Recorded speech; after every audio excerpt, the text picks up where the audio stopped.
Hey everyone, welcome back to another music production live stream with me, Human Synthetics. I hope you're well.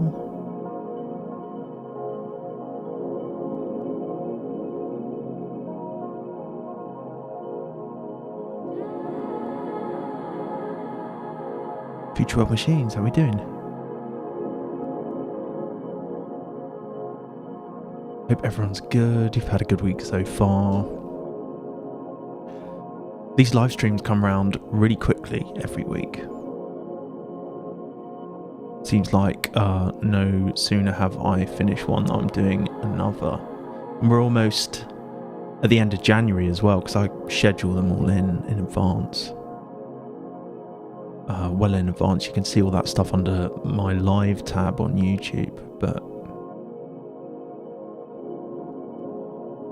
next going live on the 29th of Jan for a track feedback stream actually. So if you have music you would like me to listen to on stream, you'd like to submit it for me to offer some feedback on, then just keep an eye out on YouTube for a community post where I'll share the spreadsheet. I'll probably do it on Discord as well, and you can find links to my Discord in the description and in my Twitch banner, on my Twitch banner, wherever you're watching this. I open it to patrons first, so if you're a patron, keep an eye out for a post with the live Google form that you can submit tunes on. But that's next week, that's 29th of Jan. I might start earlier actually. I was thinking I might start the evening at 7:30 rather than 8 next week, just so I can fit a few more tunes in, because time very quickly runs out and I can only ever really fit 10 pieces of music in, so it'd be great to do more.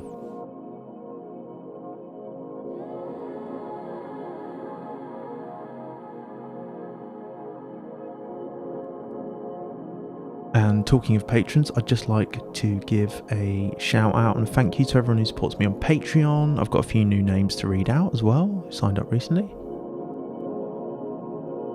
Thanks to all my supporters here. Q, thanks so much for your support on Patreon. Stirwater or Steerwater, thanks so much. Lotus Tunes.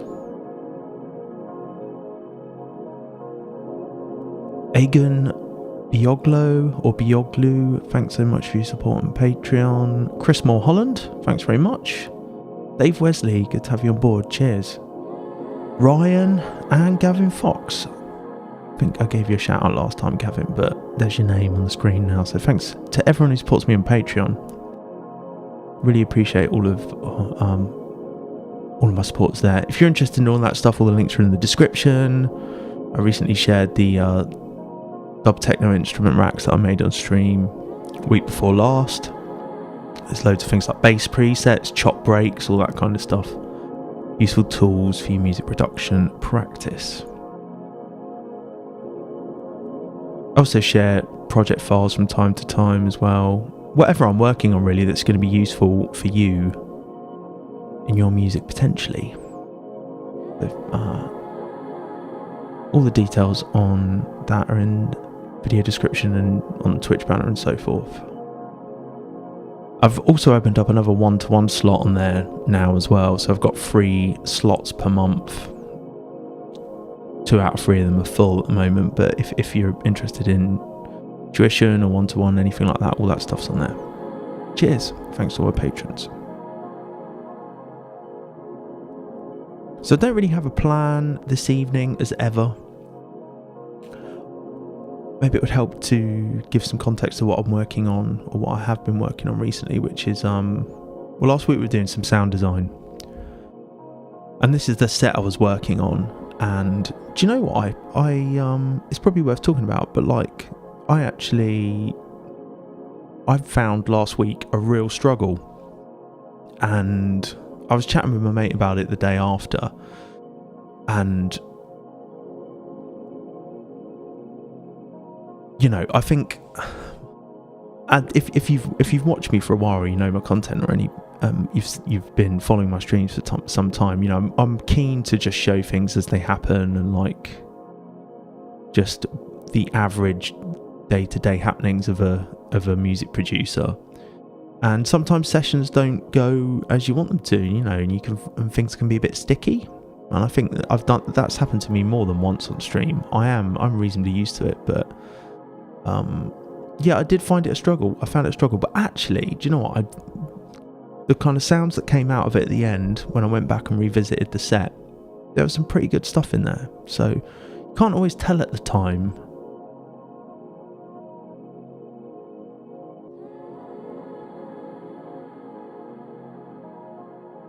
But yeah, there was some decent sounds in there and stuff, and I think that's actually what I'm going to do this evening. I'll be doing some more sound design stuff. So, and then I reckon in February we'll be working on some tunes again. I think that'll be good. Kind of switch things up a bit. But I've been having some really good results with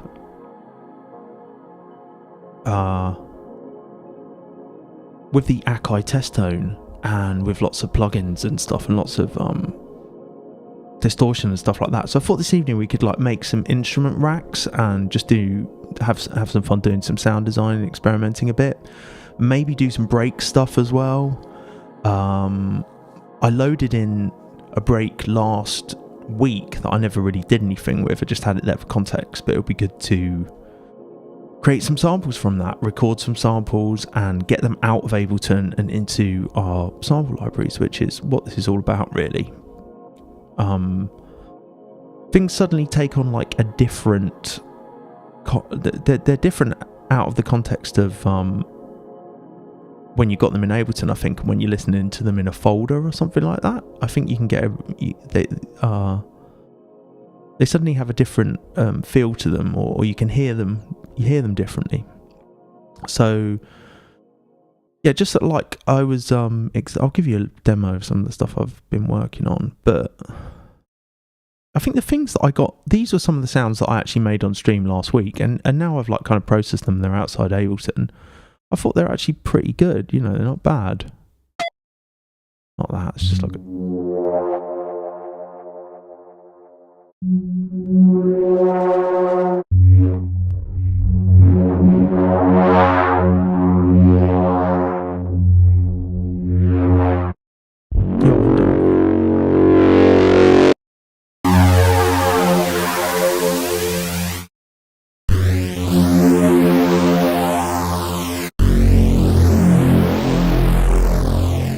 yeah, so not too bad. At the time, I think I just thought everything was terrible, and like I just wanted to shut Ableton down. But coming back to it, I think some of these are definitely usable.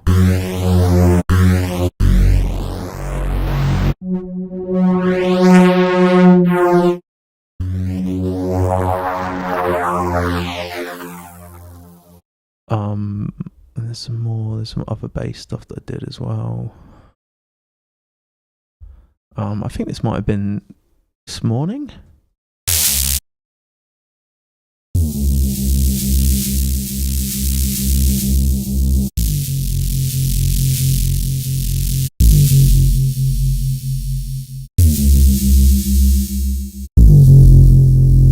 But the aim is like, this is for a sample pack that I'm making with Groovin in G, and my approach is just to make loads and loads of sounds and just kind of shortlist the best ones from them. So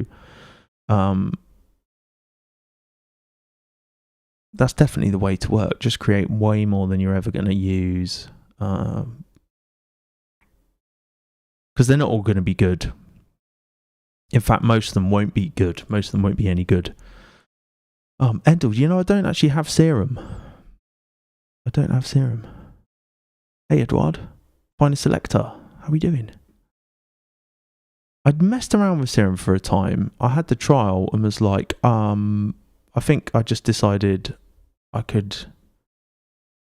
I think there was something about like I put something on Discord about it and was like, and then some people were kind of like. I'm always keen to kind of keep it all Ableton so that it's for people who've got Ableton, they can just use anything I share rather than having to have third-party stuff. But I think Serum is one that I keep coming back to look at. And I know a lot of people use it. I know that if I made sounds in there, there'd probably be a lot of people who'd actually find those useful. Stuff like this, I reckon I'd use that for sure. And that. These kind of atmospheric bass stabs. That's like really totally up my street. What are these?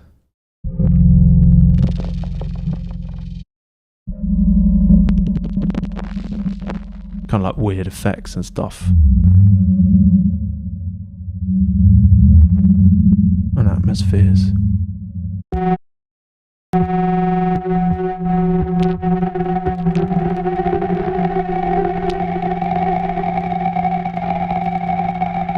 You know, Vital I actually have, and I do really like it. I think it's great. Vital's a good one because everyone can get that. It's free, isn't it? You just pay for like sound packs. I think you pay for like a gold membership or something like that, but it's got so much stuff.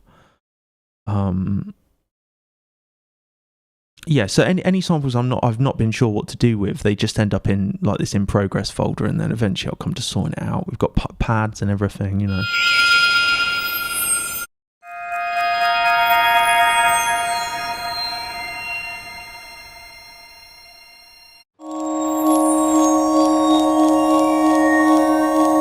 All this made with like largely with Ableton stuff and a few external plugins.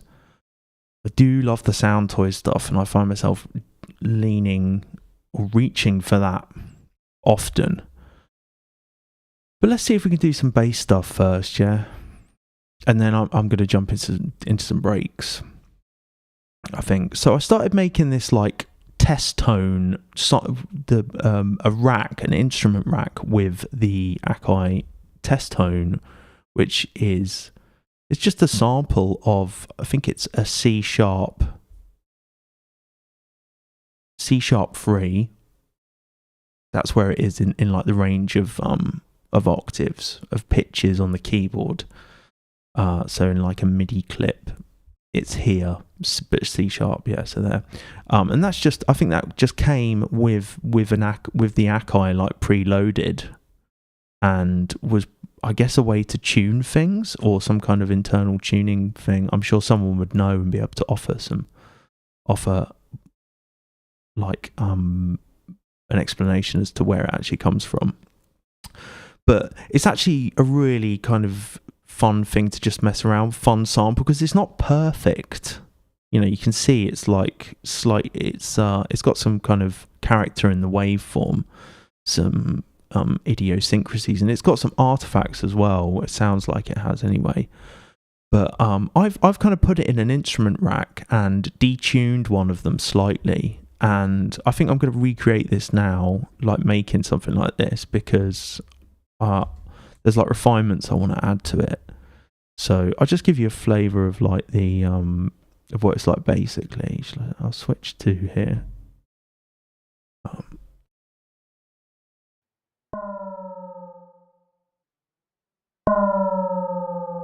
Okay. You can hear it's got like a slight detune on it. And even something like that is pretty useful, isn't it? Let me just bring up the volume a bit.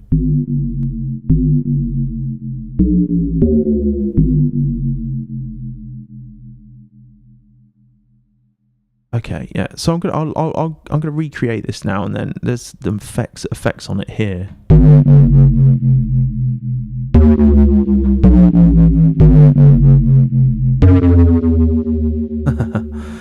I think we're just going to recreate these, have some fun with like resampling and stuff like that, and automation, because it's actually really great on this, like on when you have a phaser on it and you start messing around with the center frequency of the phaser. And I'm just going to record some stuff like that, you know. Okay. So I've got this here as a bit of a template. And I was just messing around with this the other morning, actually, and it was like, that sounds great. So I can't remember where I got the sample from. It's possible that it was in something that Grooving in G sent me, but we'll start with the Akai. So I just have to have this saved in like a sampler, S950 test tone, and you can just hear what it's like here.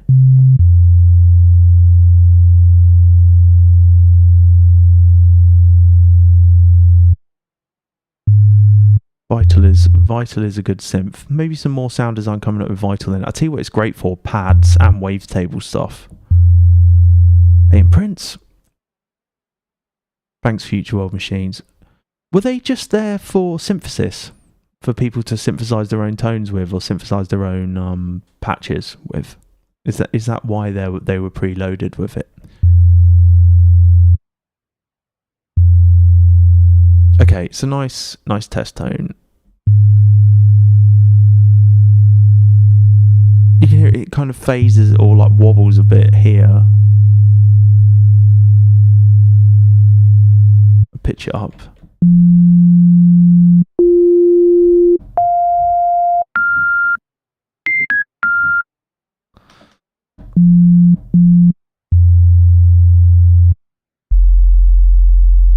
And you can hear the artifacts there.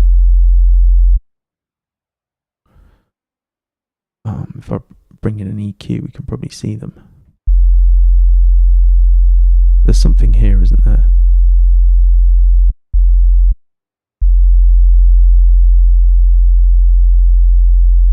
Yeah. Okay, anyway. So what I'm going to do is I'm going to group this, right? We're going to have the second one as like a second oscillator almost. But first of all, we're going to map some controls. So what have I mapped in this one? The shaper is particularly useful. So I'm going to map the shaper and the shaper amount. Then pitch envelope, because that's good for like when we come to like resample two notes played against one another. This is something that if you follow Stranger's stuff, I'm sure he's done this in a very nice, neat tutorial. I don't know if he's done it with the test tone, but stuff like this, kind of like resampling 808s or something, where you've got two notes played together and you're using the distortion or the interference of two pitches very close together at low frequency to create like a pitch modulation or like a wobble, like a volume modulation, because of like the waveforms interfering with one another and cancelling each other out at points. Okay, so pitch envelope, attack, decay, sustain, and then velocity or amplitude, transposition, and then the detune, and then I've got 4 macros left to put something else on. So okay, let's map these quickly then. So shaper's great. I'm going to just have it on. Okay, cool. And we'll map the type and the amount. Just view them all. Pitch.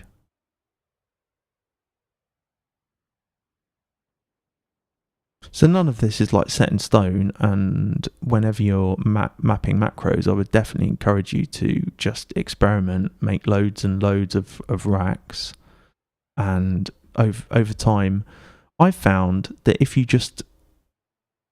I do this, what I'm doing now, if I just repeated this, I kept repeating this every day, I'd probably make micro refinements to what I was doing, just habitually. Sustain. Did I map the decay there? Yep. Okay.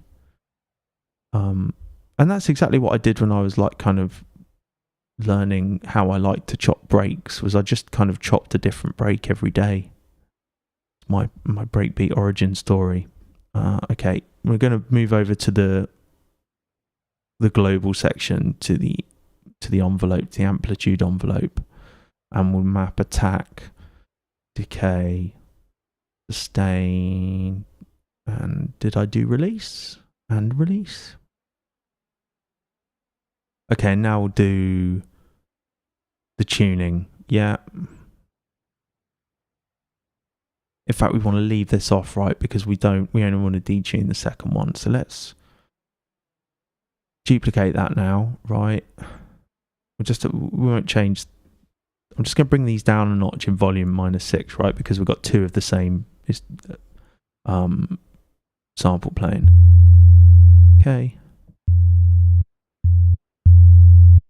Great. All right. And then on this second one, I'm going to map transpose to macro 11 and detune there, right? So if we put this up an octave and drop this down a bit, it should give us a bit of a wobble, like a pitch wobble or like a volume wobble.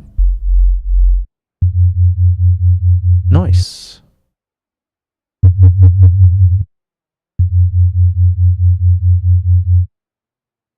And if we pull up the shaper, perhaps. I think that's the sine.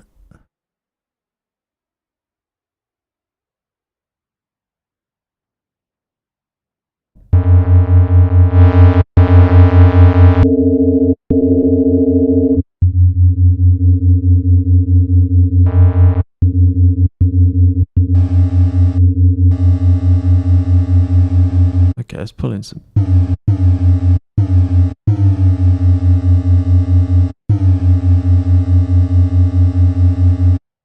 I'm going to just reduce the voices down to 1 on each thing as well. And maybe let's pull the sustain down.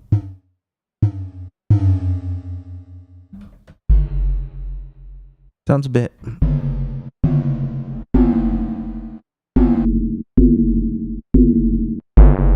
That's better.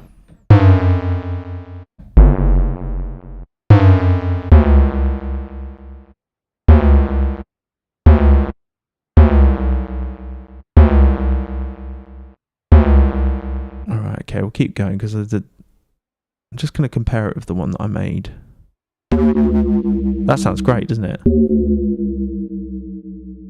So what's the difference? Because that sounds better to me. What have I done here that I haven't done in the other one? Right, so we've got pitch envelope on.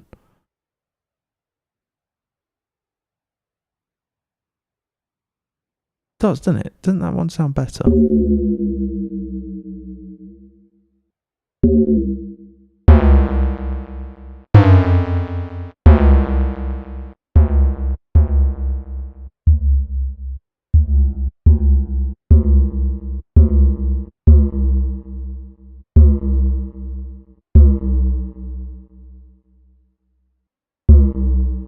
Just match the settings, 55-75. So again, I can't always trust what I've done. Do you know what I mean? Like, that's better. That's better. Nice. Okay. Got something there, haven't we?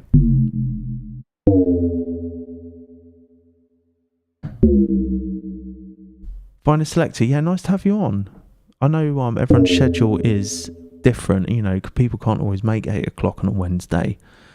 I think if I could, you know, I'd do it early morning like I used to. Don't know if anyone remembers. Anyone used to catch those ones. Okay. Right. Okay, that sounded good. I think now what I'm going to do is I'm going to keep all of the stuff. I'm going to keep the Akai in one thing and then make a separate like distortion unit that I can use on other things as well. I know I've created stuff like this in the past. Let's see if we've did like this 0121 distortion rack, which I made. And I think I'm going to do it again, but it's got all this kind of stuff on it. It would be worth mapping the volume of in the instrument rack with the samplers in. And so what I'll do is actually I'll like pull in a utility here. We'll group that, and I'm going to map the gain to 1. No, I don't want to do that. That's wrong.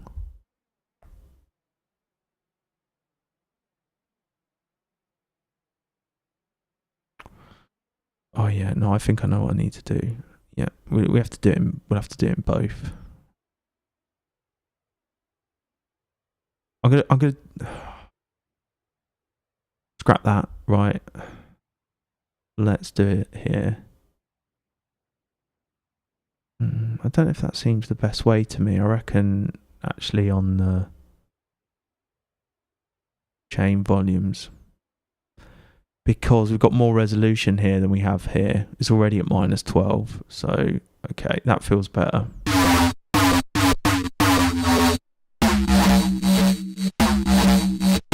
This is that rack. I've got no idea.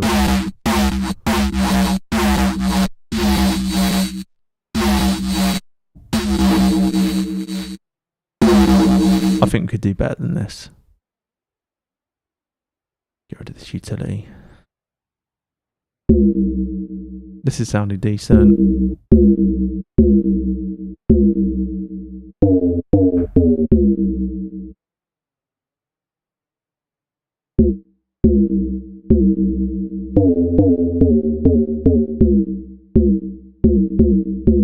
Got quite a lot of pitch envelope on it here, but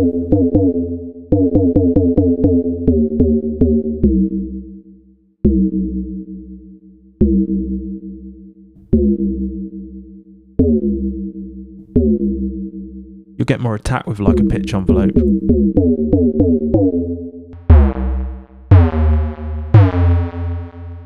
Nice. Okay, so anyone got any like favorite distortion things they like in Ableton Stock? You know what I love? I love amp. I think amp is like severely underrated for just distortion. That's great, isn't it?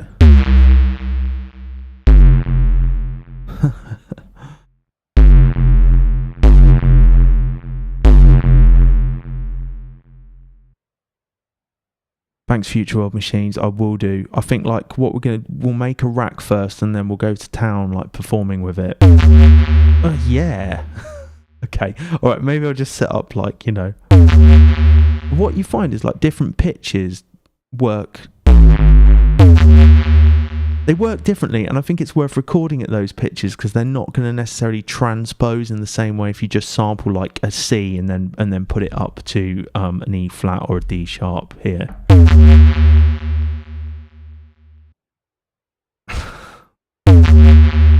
That's nice, isn't it? Isn't amp is like amp is doesn't get bigged up enough. Right, okay.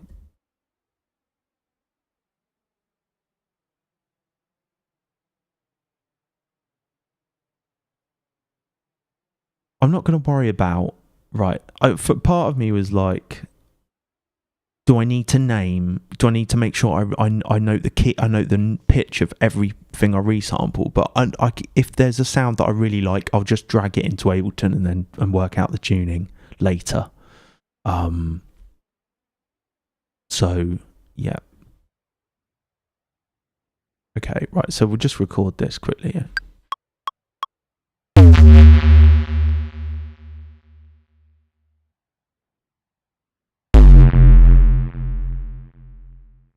Just a few hits.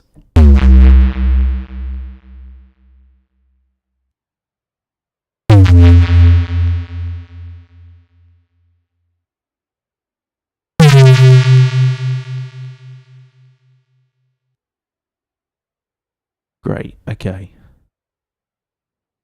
I wonder as well what they sound like. Like just detuned. Was this I think it was actually the first one, wasn't it? That I did a E flat or.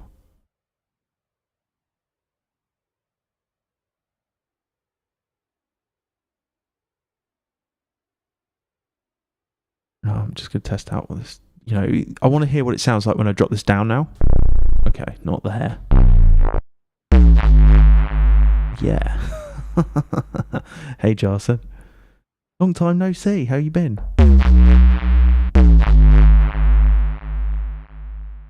That is sick, isn't it? So I've got the Soundtoys reverb here.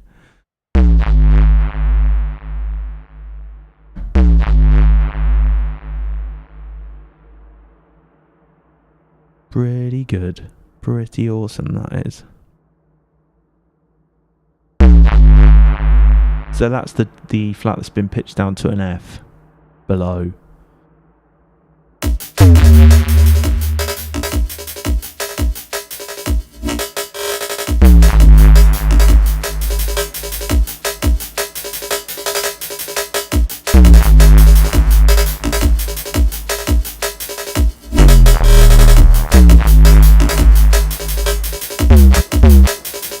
Latency's not very good on here.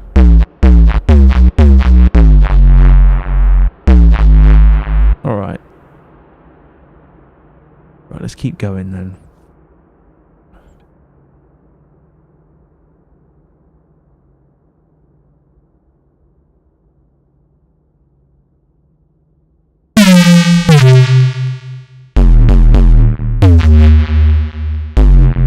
And it makes such a difference on just like the amp types. Hey go, love, how you been?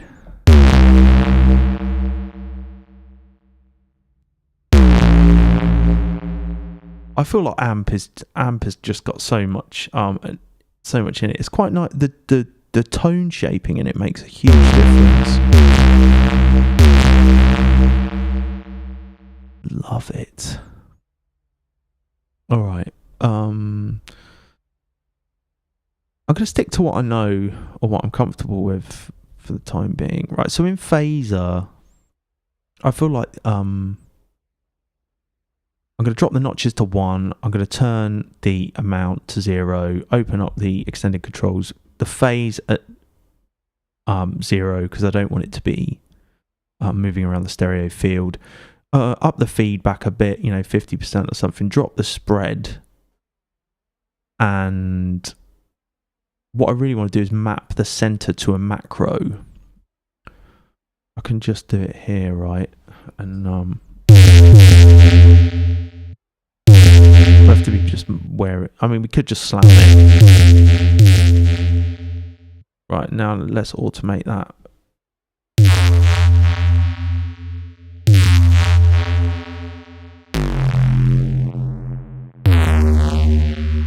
Yeah, that's great. Okay, so that will definitely be something that we map in this distortion rack. God, I mean, what else do you need, really? I suppose, cabinet would be nice for some interesting bass effects. I really like cabinet as well for like weird stuff like this, like far and the mic on dynamic as well. Great for like making things sound like they've been run through a speaker.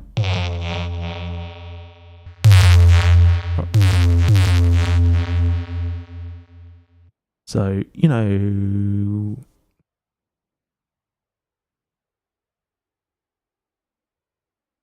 what I'm doing now is thinking about what I want to put into like a rack, into an effect rack of some sort. I do like overdrive as well, and pedal is good too. And I imagine the pedal running into the amp as a guitar player. That's how I would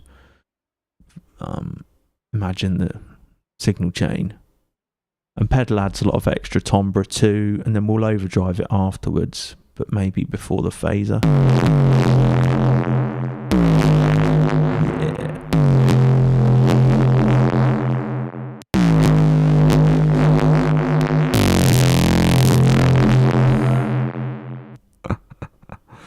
Fuzz is good.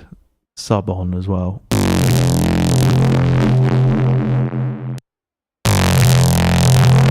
I've got a limiter on the master, it's worth saying. So, alright, so we'll have these all as like things that we can mess with.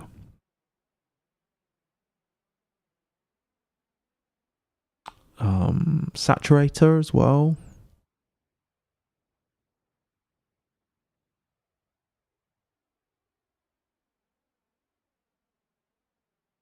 Maybe put that at the end.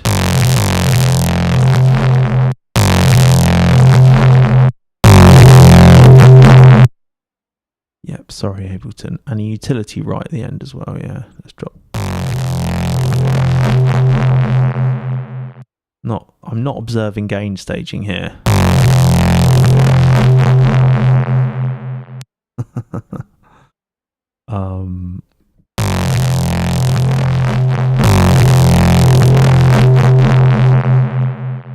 Yeah. Put that release up a bit. And now if we mess with the D tune, it should give us some like a different flavour. Maybe we'll drop the shaper amount down. Lovely. I'll try a different shaper. Sorry.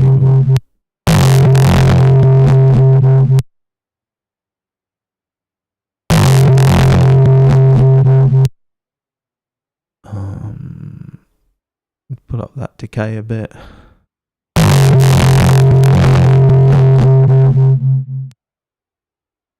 You can hear a bit of a click at the end, that's fine. I think to me this kind of like the bass stuff, like just distorted sine waves, is really my cup of tea, rather than anything that's a bit too neuro stab-esque. But I think we could, veer into that territory with some filtering as well, maybe.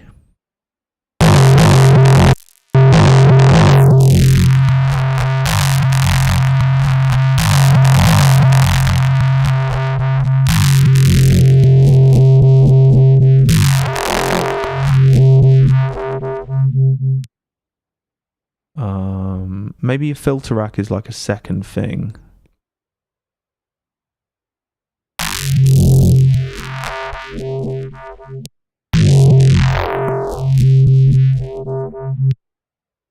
All right.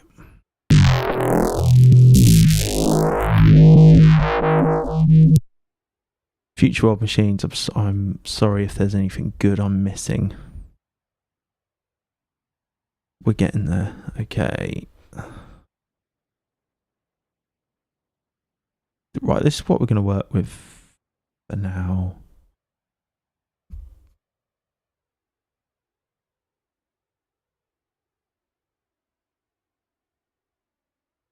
We're going to run out of controls though, aren't we? Okay, that's fine. This is like going to be an obnoxious distortion rack, I feel. So pedal. We've got 16 knobs here. Let's map that to the last one, the gain, right? We'll drop that to -6 or something. Hey, Distant Lands.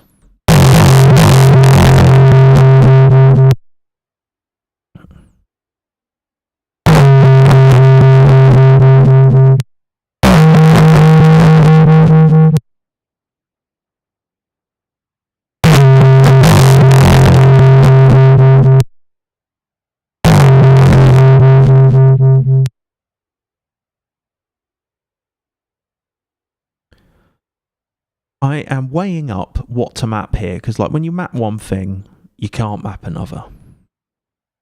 And maybe the point is that we... Oh dear. Maybe I don't even bother doing it really. Maybe the only thing to kind of have is but this is a nice chain. Do you know what I mean? It's a nice chain. Maybe we don't need to map any macros for the time being, apart from the volume. We'll just keep it there. Just keep it there. And oh, you can hear this makes such a difference. This like the filter in overdrive.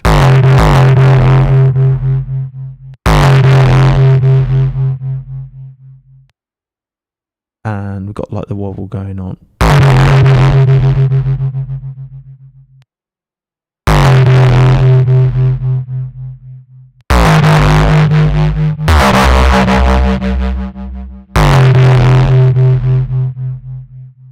All right.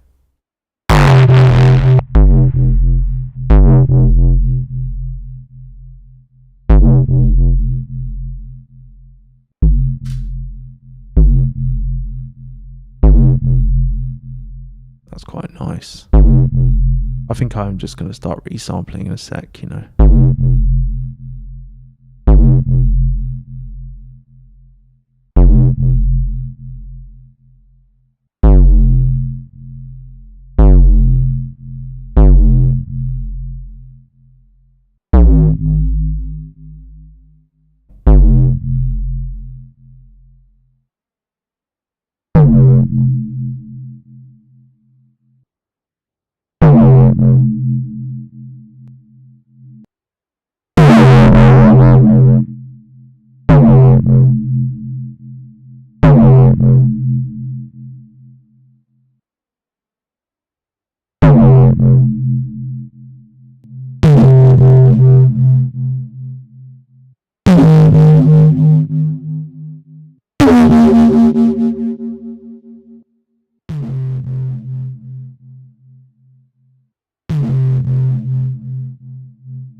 So the notes I'm playing really are F,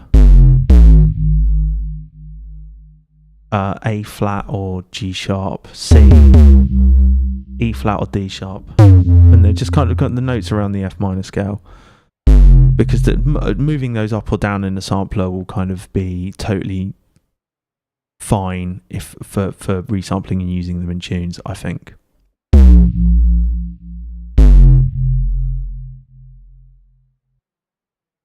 Right, let's do it.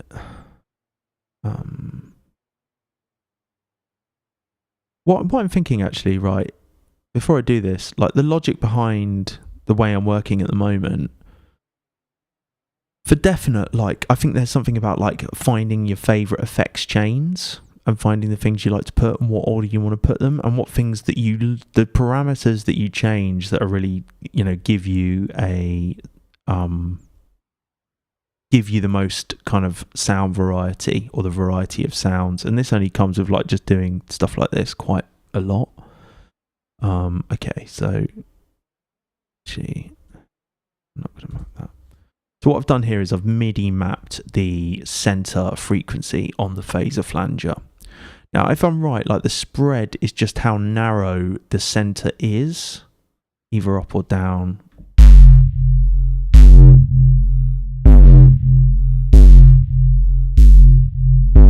So at 100% it's quite wide, and then at 0 it's quite a narrow.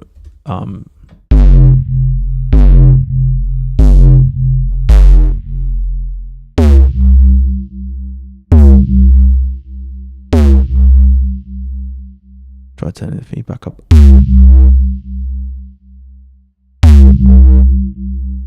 You can hear it kind of moving through, almost like some kind of spectral filter.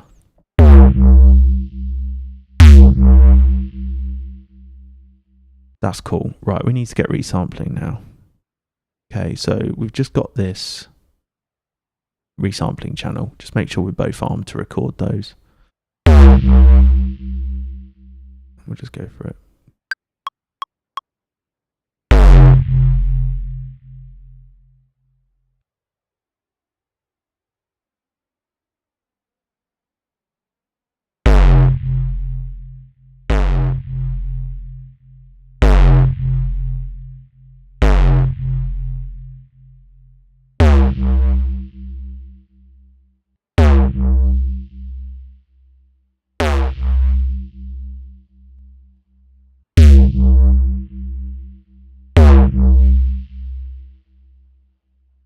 Apologies if the volume's all over the place here.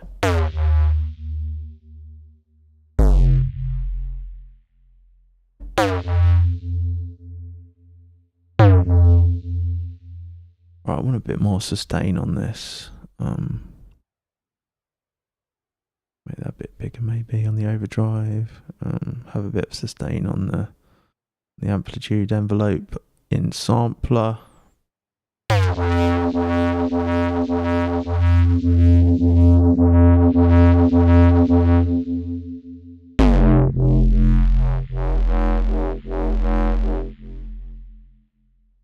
Let's move the detune up a bit, increase like the how quickly the modulation's happening.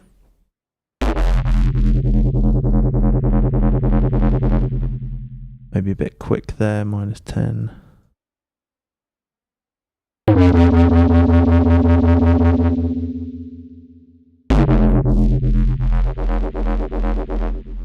I'm going to drop this pitch sustain down a bit. We might get some different stuff happening here.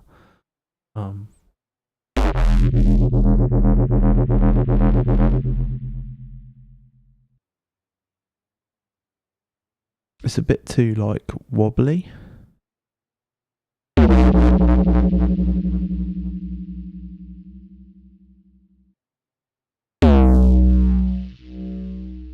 Nice.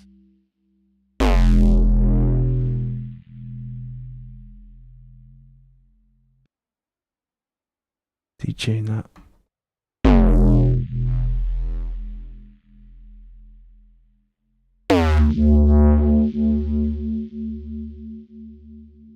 Pretty cool. What should we change now? Let's maybe overdrive a bit more and like drive it a bit more.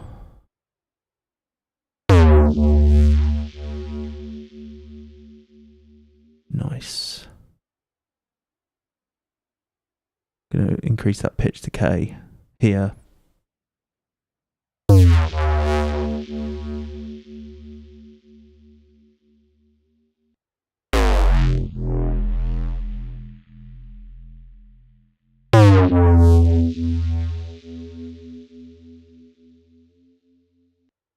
Really sick. Okay, let's put. I want that decay up more, and I want the pitch envelope up a bit to like, I don't know, 10.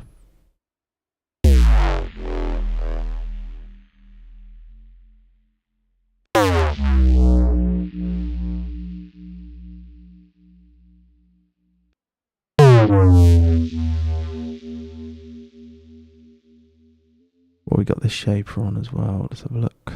Okay, sine. I want it on hard. Right, let's do that here. Make the decay longer and the sustain go down.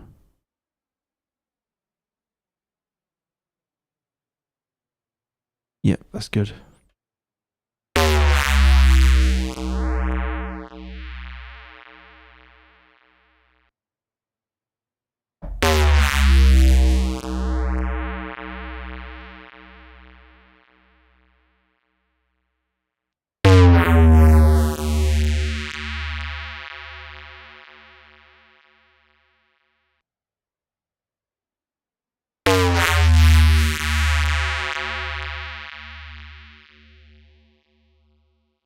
Alright, let's try adding some other stuff in. Maybe analog drive or analog clip. Maybe go for like bass shaper. I don't know. I haven't used these new modes.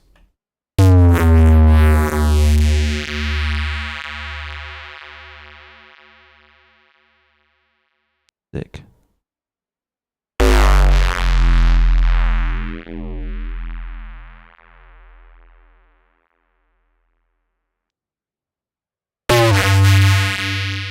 God.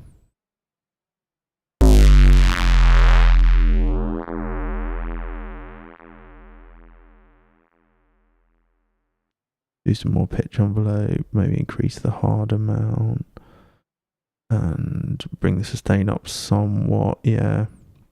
And mess around with the detune.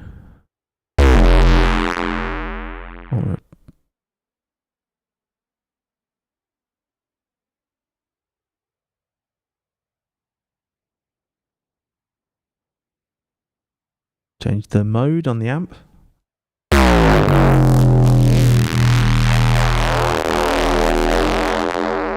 That's pretty nice. Just got to pull up the...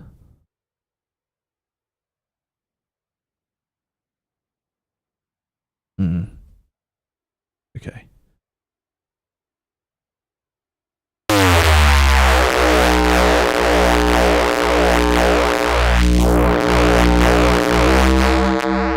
So you can hear what's happening here on the pitch envelope. We'll stop it now. The release is... We'll just bring the release out a bit, right? But we want... What I also want to do is map the end. I'm going to map that to the same macro as sustain, because I want... When you let go of a MIDI note, I don't want it going up back to where it was at 0. You know, it's... we have to do that here as well.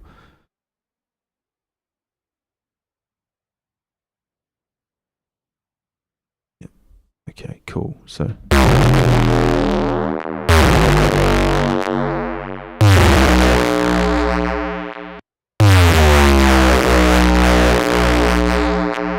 So you can hear it's like, it's not going woo, it's not like whipping up in pitch again. What else we got? Like, okay, so resampling these, yeah, we'll just carry on from here. The worst thing is like chopping all this stuff up afterwards. Okay, we'll go again.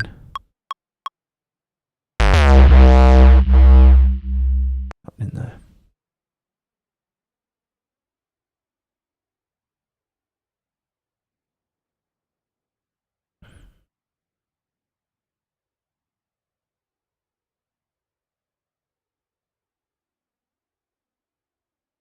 Will you take me from here? to.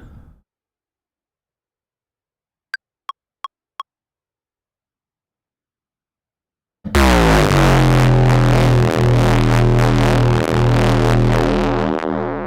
want to see what the phaser's doing.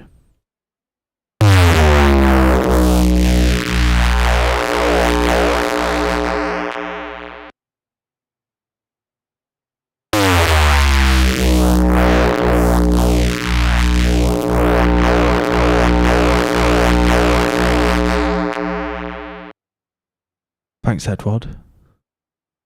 I tell you what I'm going to do. I've got an idea for what to do next, but let's go again. So rock was good.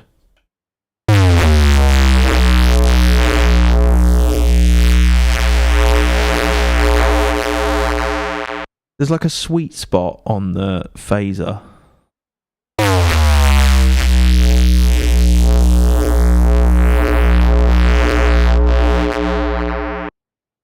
Bring that feedback up a bit, yeah. Put that dry wet 100% on overdrive and bring up the tone. Drop dynamics. I'm just messing around now.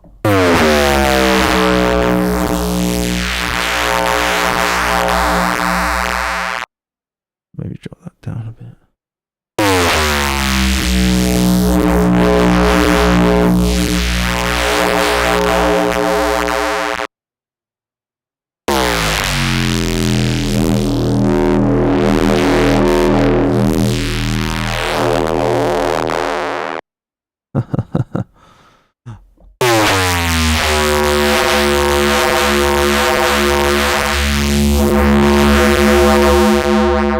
It's like a chainsaw or something. Let's try some different stuff. Pull this overdrive right down.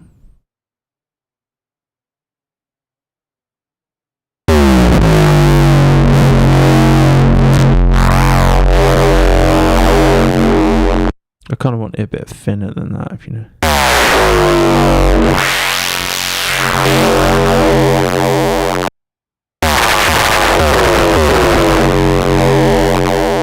Bit much.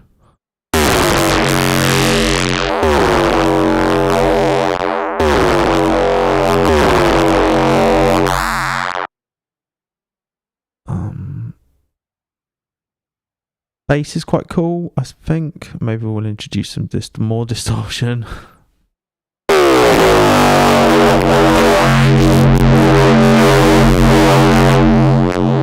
That's probably a bit more than I want to go for, really.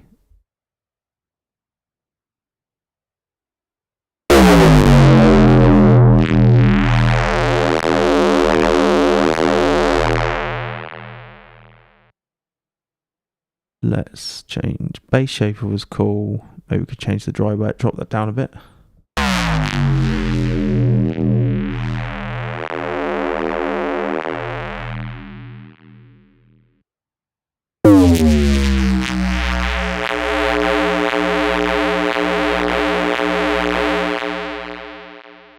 Bass is nice. Let's pull the gain up on this a bit as well. We'll drop the distortion down back to 50%.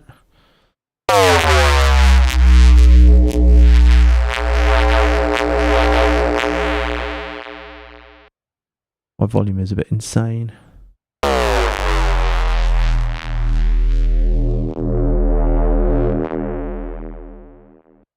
don't think that's a bad thing though, is it?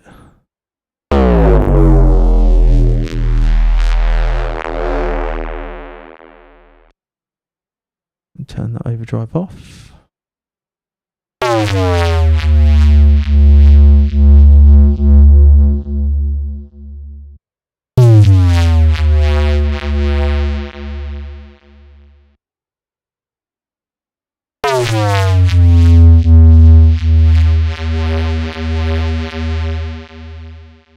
Maybe bring that spread right down a bit on the phaser.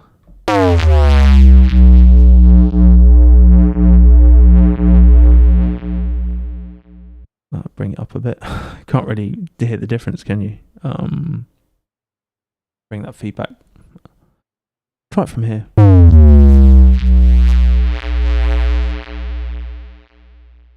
Try it 0.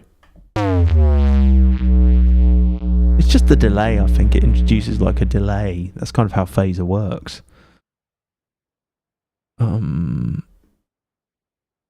Let's try this medium curve, right?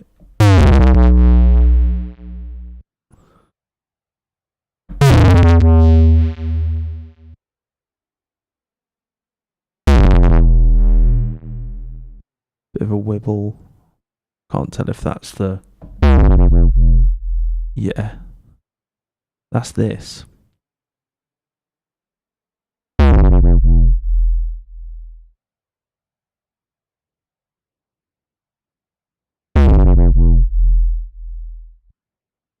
Like that. I think that's the two. Put them.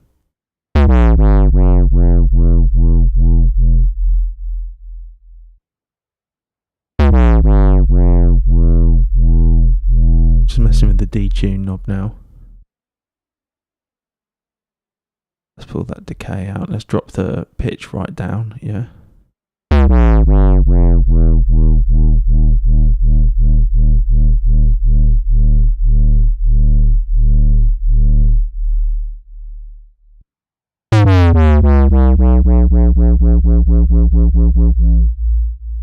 I think Doppler does a Doppler effect.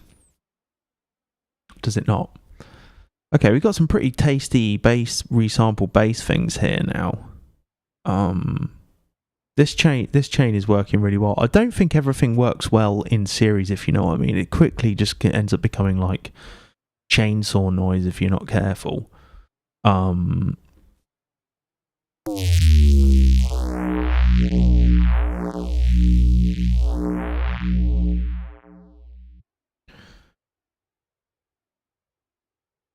So the is doubler in phaser flanger. Is that not the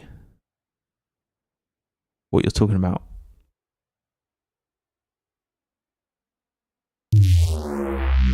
Yeah, that's sick. Oh my god, that's great. Nice one.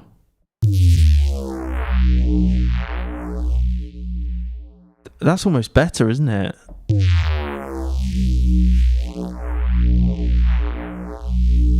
Nice one, Future of Machines. That's great. Oh, hang on. Have I got the autofills on here?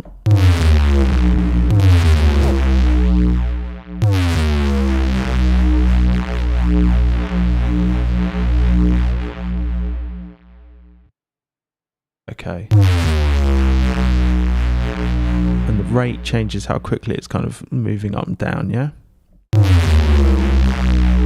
Okay, feedback is going to give us like a width or something. That's almost like, you know, raw, isn't it? Lovely.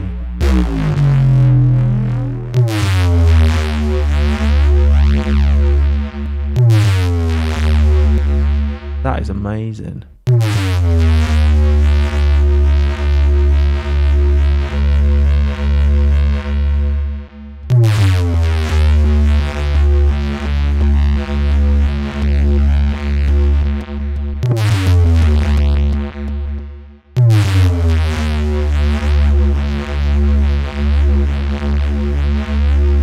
I feel like one is good. This is great. What a shout.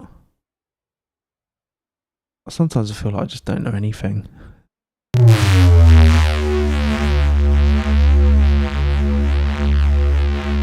Let's bring in the LFO 2. That's going to give us some more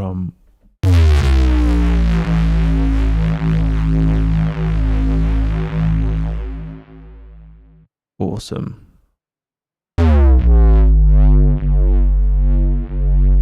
I love this. This is like way more on that kind of neuro-y tip than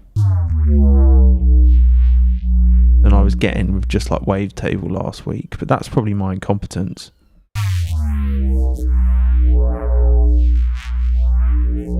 Yeah.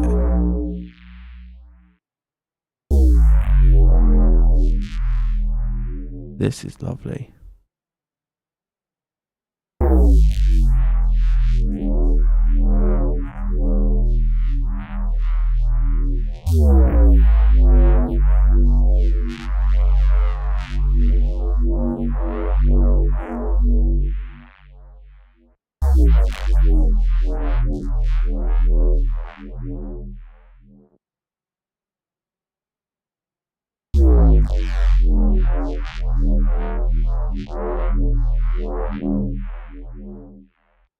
That's nice.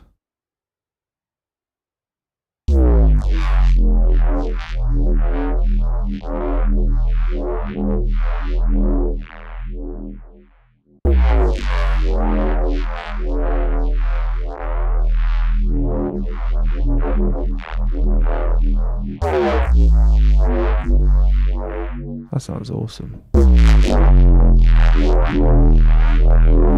With that doubler. We got like the two LFOs kind of messing with it.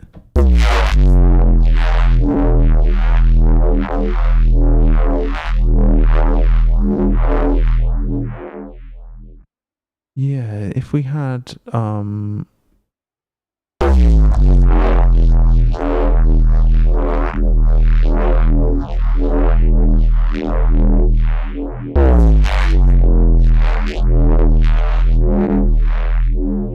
I feel like this would be a good, like, well, it's definitely a bass effect thing, isn't it?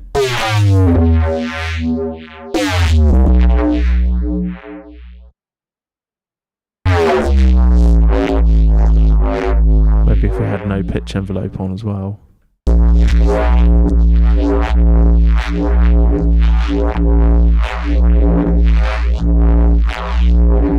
Make the phase like 5%.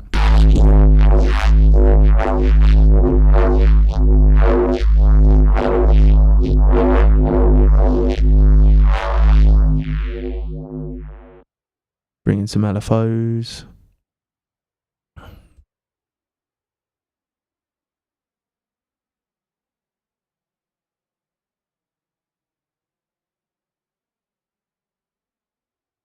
Map like the rate of the frequency. The frequency of the LFO rate on the auto filter. I might just drop the depth down as well, so it's not like too.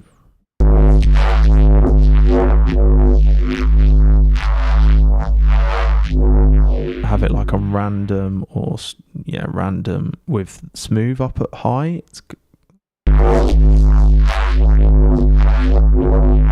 And then map the rate here as well and do the same thing. Maybe what's glider?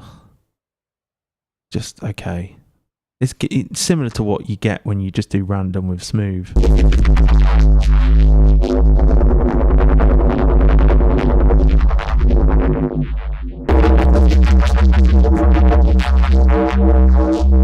Yeah.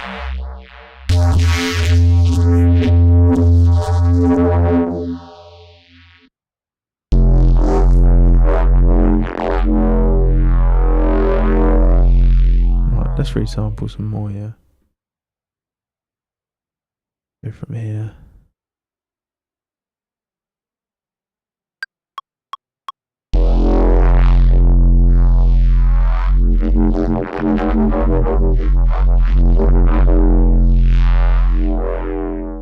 Nice.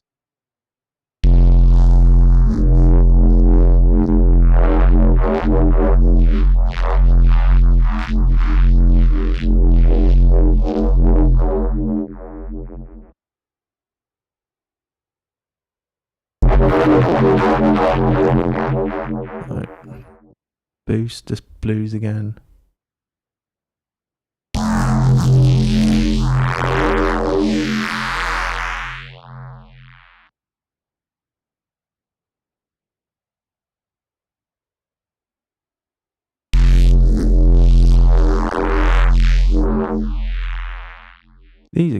I love this. That's such a good Future Old Machines. Such a good shout on that that doubler.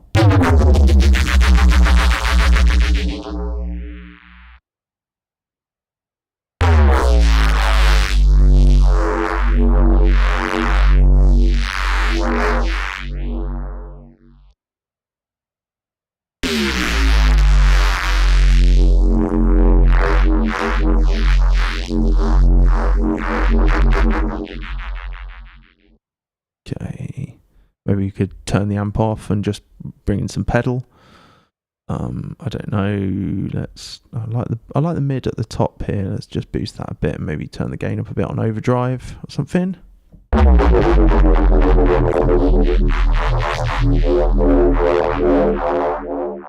Beautiful.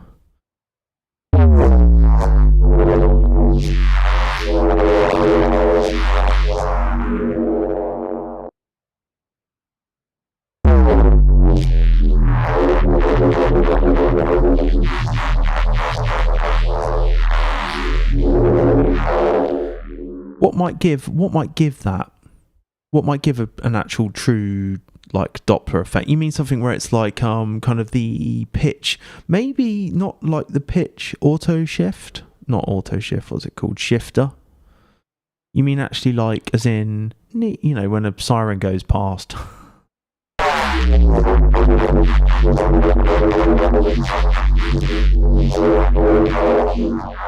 Am I right?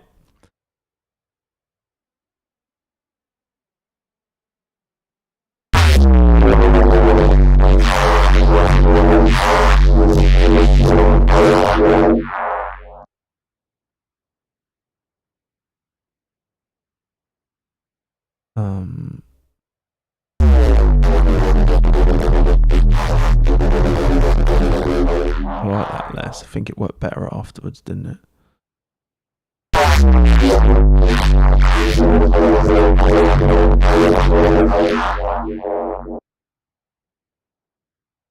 Yeah, let's switch something up here. Have you got any like plugins that do it really well?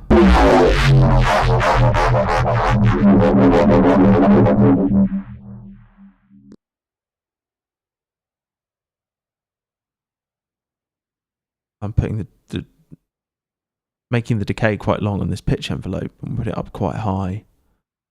And we'll go for like soft on the shaper.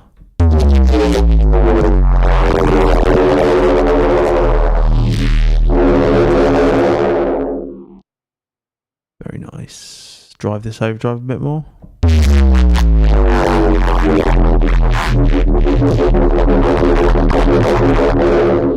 It's like when you get like Nina, Nina, Nina, Nina. That's not a bad representation of it.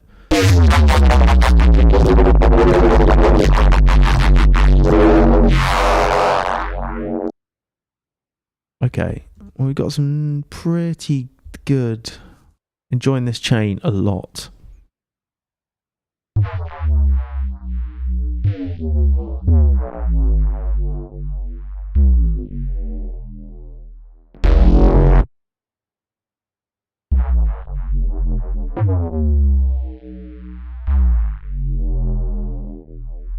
I don't know why this is suddenly gone.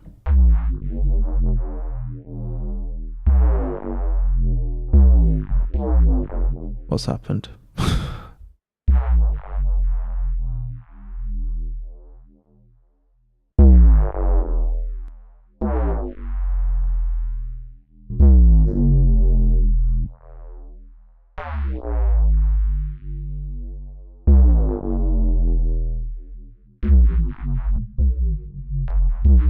Why does it sound like there's a filter on it?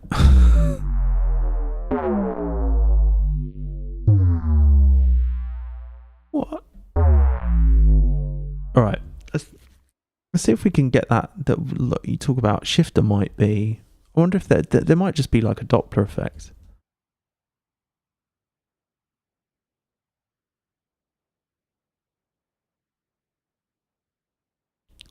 I don't know why it's suddenly. Have I messed around with have I wrecked my ears? Everyone else can hear that, presumably.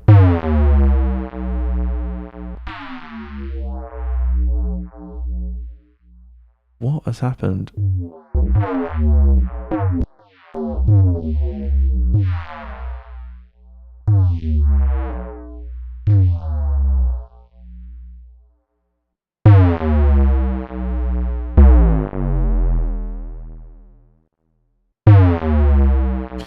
Okay, so, God, I'm not sure how I would do this.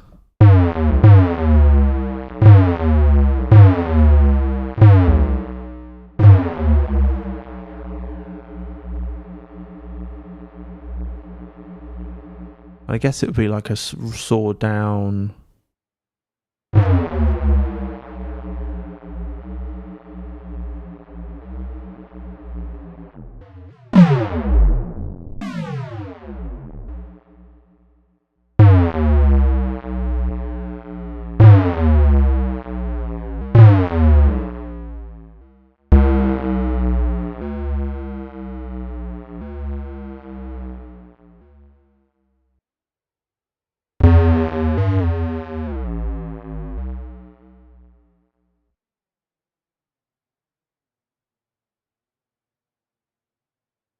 I don't know if you can make this like, you know.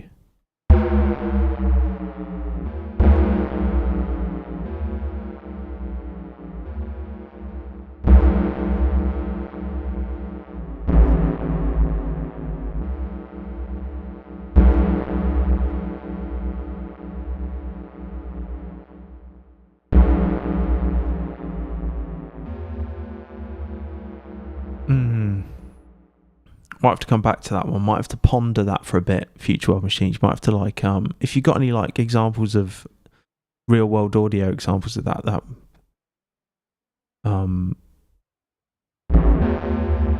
that'd be good. Okay, cool. So we got some like, I feel like we've done some nice bass timbres there, don't you? And like, I reckon in the next 45 minutes, I'm gonna do some breaksy stuff now. Yeah. So I'll put these in the to process. This is a bit of a mess, this set at the moment, right? But okay, so these are in to process with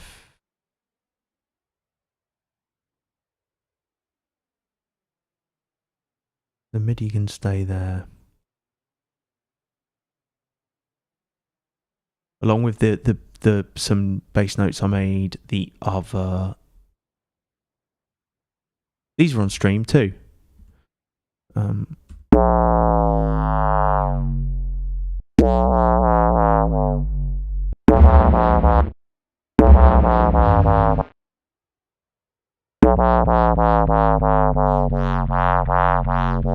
Great, we've got so many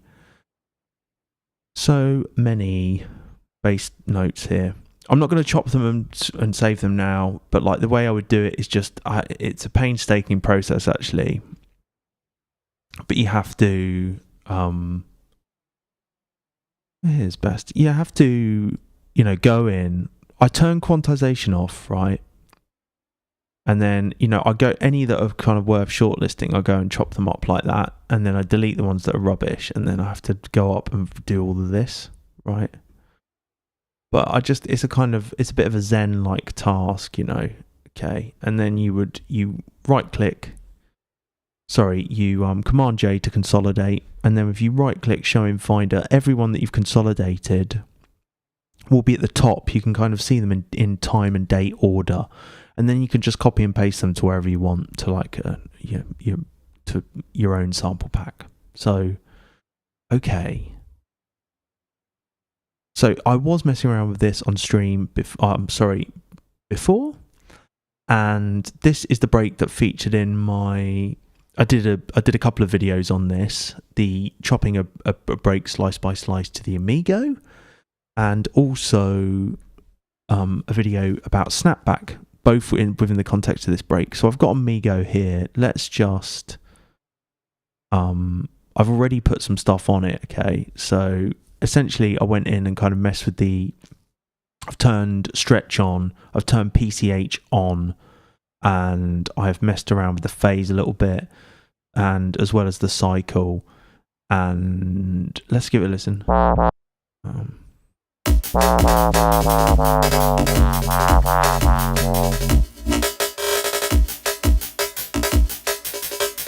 So kind of the idea is like futuristic breaks.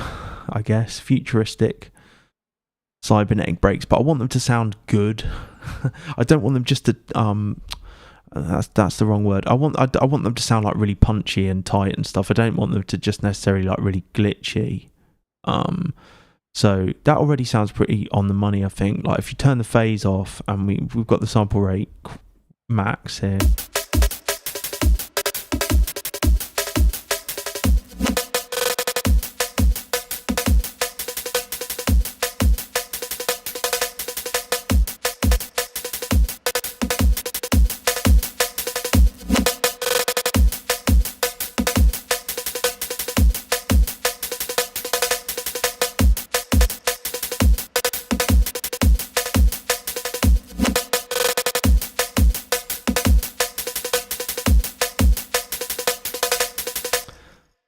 So I mean that resampled on its own will be good, but what could be quite nice is if we could change the pitch of the snares.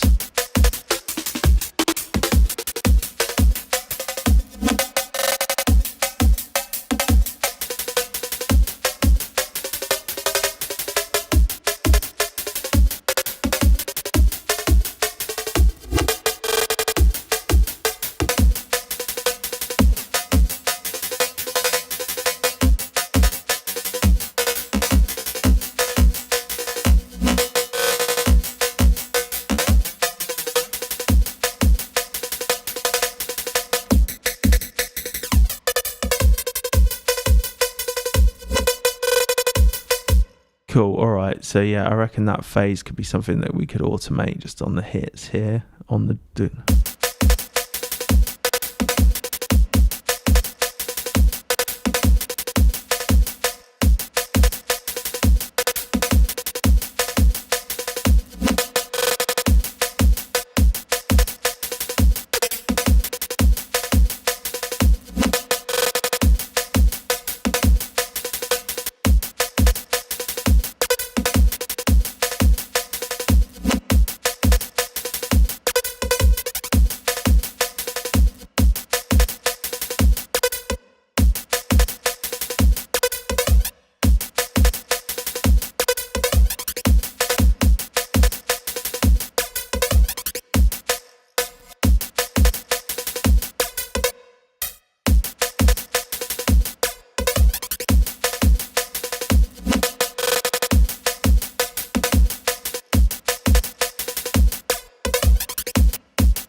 It's almost like you don't want to just suddenly introduce it.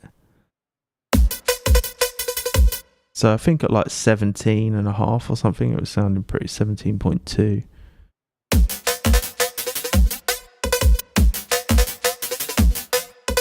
Or was it 16.5? Maybe was better.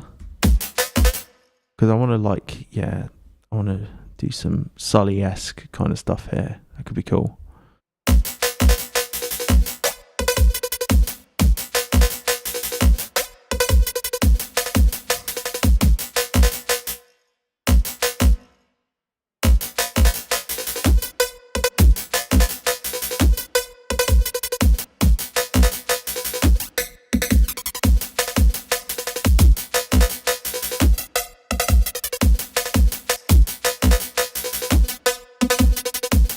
Yeah, okay, something like that. Cheers, Go Lab. Hey, Animus, how we doing?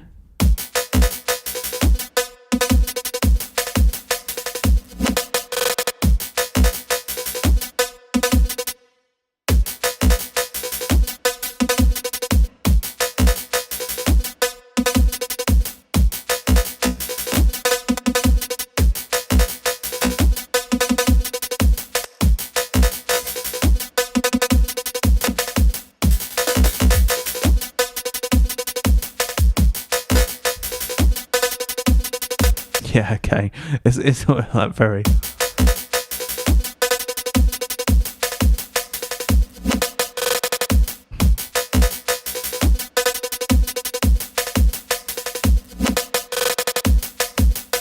So Snapback is providing that the layered kicks and snares and stuff, which I think really work. Actually, we could turn those off, and you could just hear without it.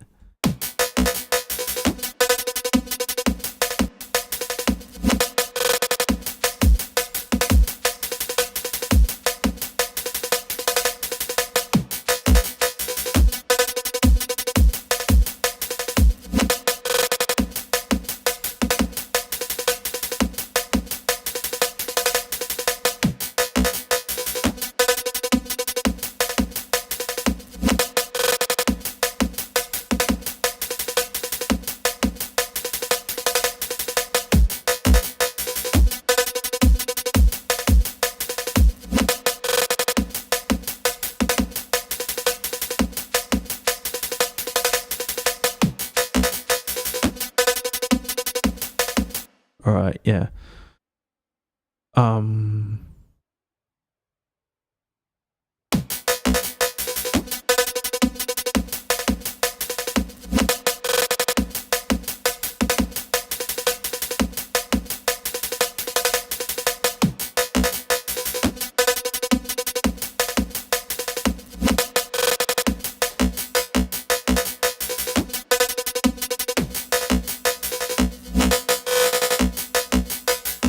Some kind of different phrasing here.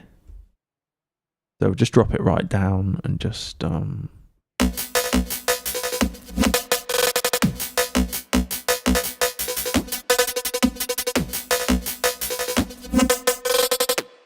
maybe like 8 would be good or something. I'm not sure.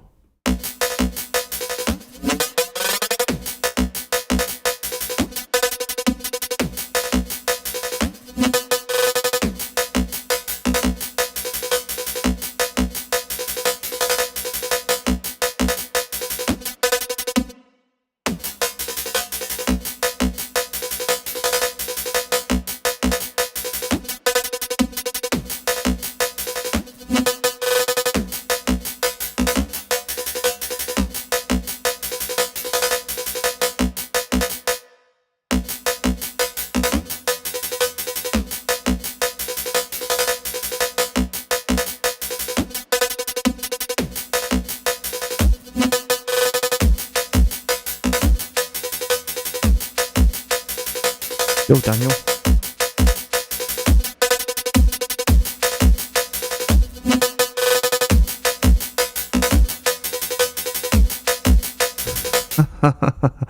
That's great, isn't it? That's kind of okay. I feel like we should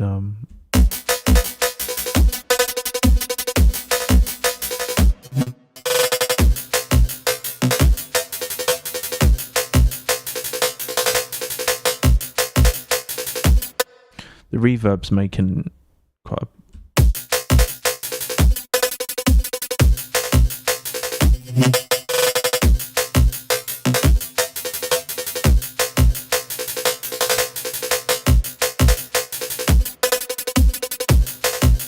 and this is a clipper riding this as well.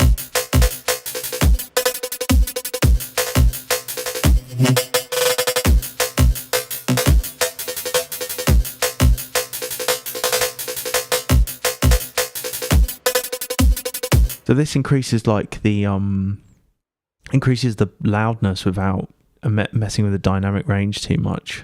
And you can't really hear any difference in this, even though it like changes it boosts the dynamic range or boosts the the perceived loudness against the peak.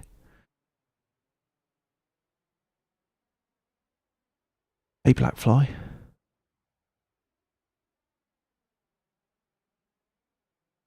Daniel, next feedback stream next week. Yeah. So that there'll be a spreadsheet going live at some point. If you're able to just pop them in there, that's so helpful for me. With SoundCloud, with download enabled links, or just SoundCloud links is fine. So is this Daniel not Lego Lego DJ Ireland? Is it?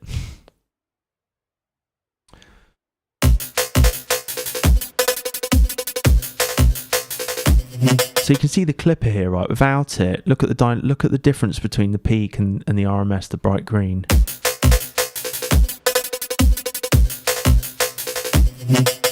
Yes, Daniel. Yeah. So yeah, if you put them in the spreadsheet when I put it live on Patreon, I'll play yours in the first 10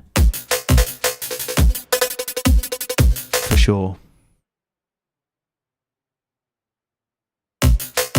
Okay, so you can see that we're peaking about -5 or something, -4, and then with the clipper on, we're peaking a lot lower, but our RMS is the same, really. So we'll be able to boost this in volume, in output, without like the peak affecting.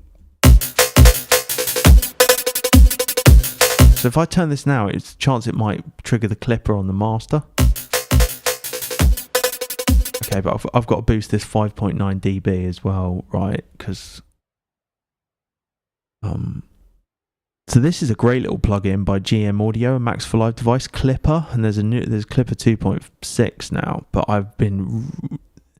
it's pretty low CPU, and it's just really nice and simple, and you can quite it doesn't feel as weighty as like the Kazrog one, and it's great for stuff like this because you can really smash those drums and boost them without it triggering your limiters or affecting this, like squashing the sound, compressing the sound. So we're boosting this like 5.9 dB, right? So I'll just turn down the output. See, so we're going well above 0 here, right? But if I'm doing the same thing with the Clipper,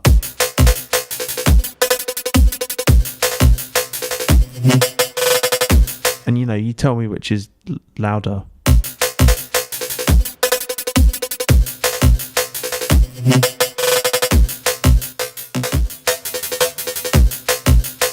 So we got more headroom from the Clipper than we do with just like boosting the volume into a limiter. So I've really been enjoying this on breaks because it feels like a way I can act. I really want to make my breaks so that if I send someone a break I've made, they're like, "That's amazing," you can just sit there and listen to it.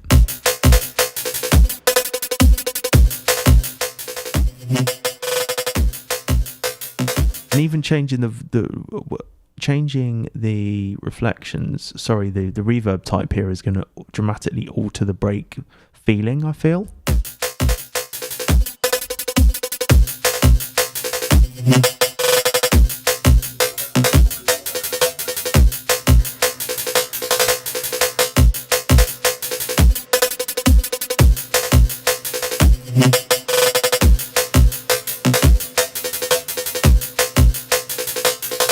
Right, and this is sick. This is like the tremolo on the amplitude, and this gives us a completely different feeling of sound. It's on 1/16 frequency, so it's like semi-quavers, semi-quavers, tremolo mode, oscillator is square, amount is 100%, but it's a tremolo.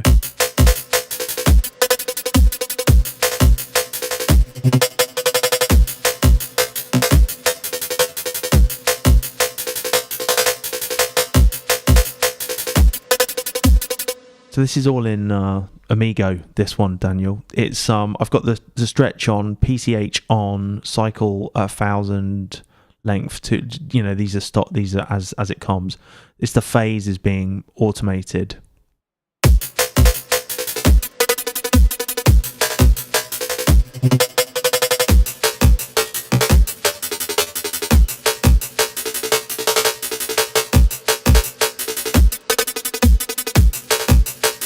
Change that hertz.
I feel like I will resample this soon because I'll just not I'll end up not doing that. So I want to automate the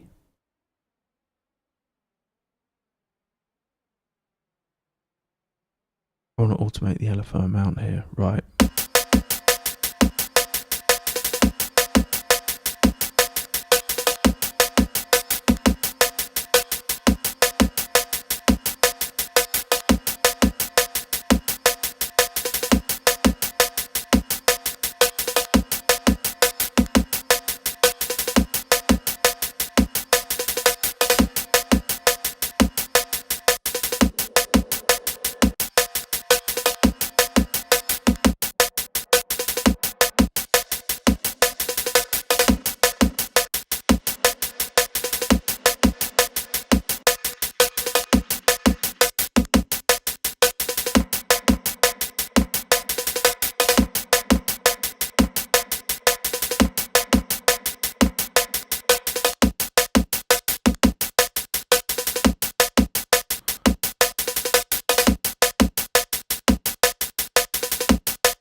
So yeah, snapback is hit.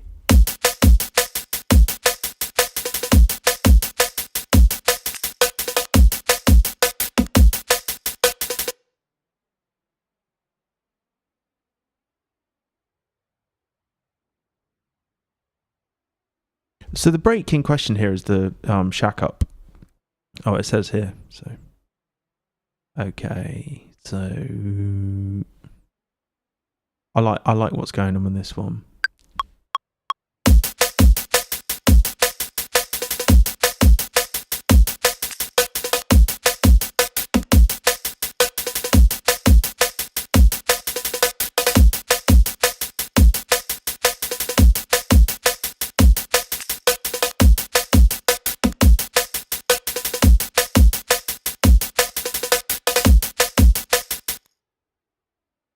So breaks is a bit more tricky, but like I don't know, what do people find useful? 16 bars or 8 bars?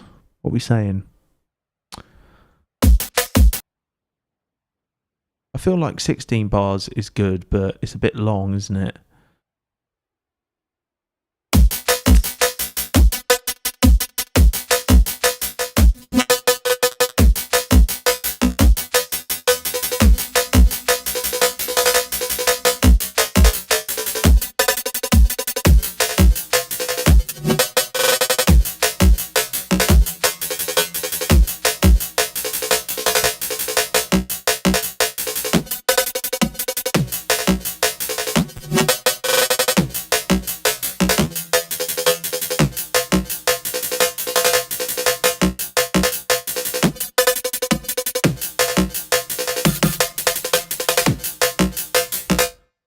Yeah, we should definitely I'm going to turn these all to be launched on a lot of legato modes on anyway.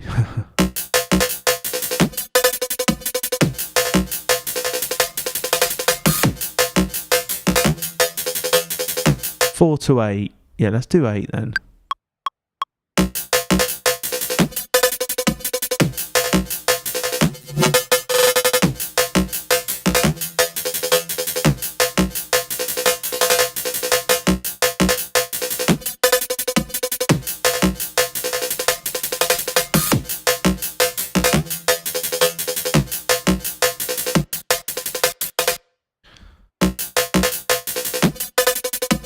I could do that as well, but like make it tough with snapback on as well.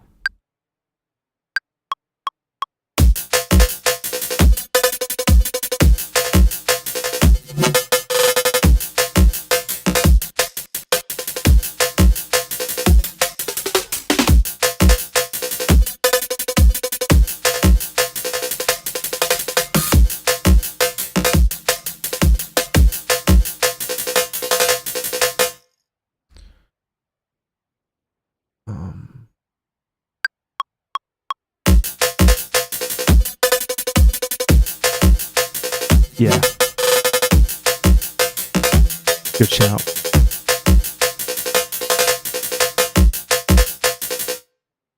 Wet and dry versions. Let's keep that.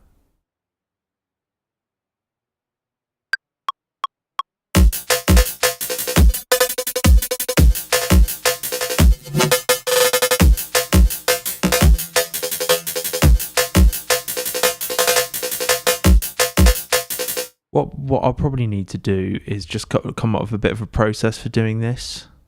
As in, like, okay, I do wet and dry, I do da-da-da, especially for the breaks, because it's a bit different to when you're resampling bass stuff. You've got a loop, you know.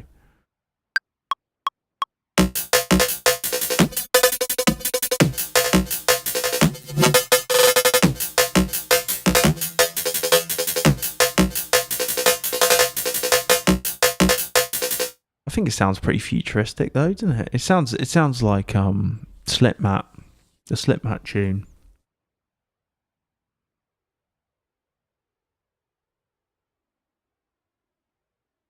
Right. This is the kind of thing, like just what you've said, Future World Machines, like, but what coming up with a process for creating breaks for a sample pack. It's the way I've done it in the past is just to have it as a bit of a generative approach, and maybe I will refine that slightly. Because really, you know, you could just the sky is the limit. Okay, we could drop the sample rate and see what that's sounding like.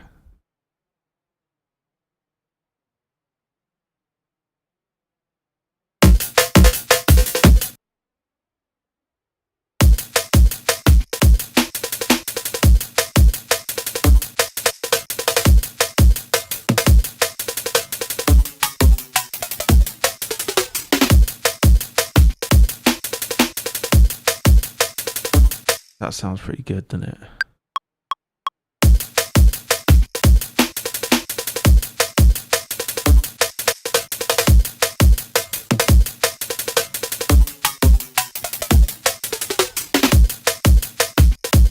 So I expect that's just got some automation on it. Right, I'm going to turn that off and just have it as like a...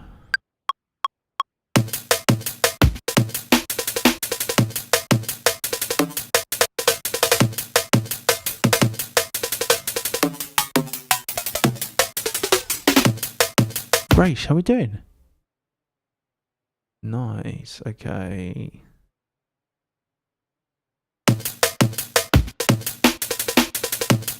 I do like that pattern.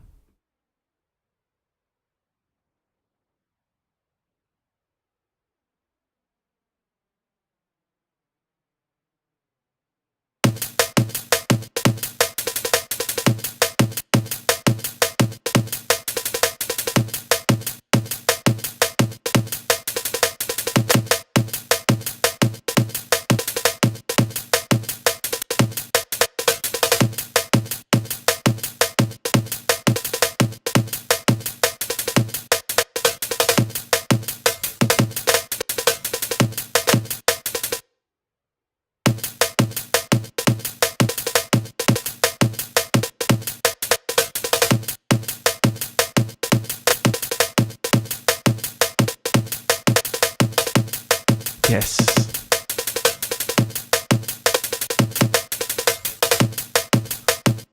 This is fun when you just got like MIDI overlapping.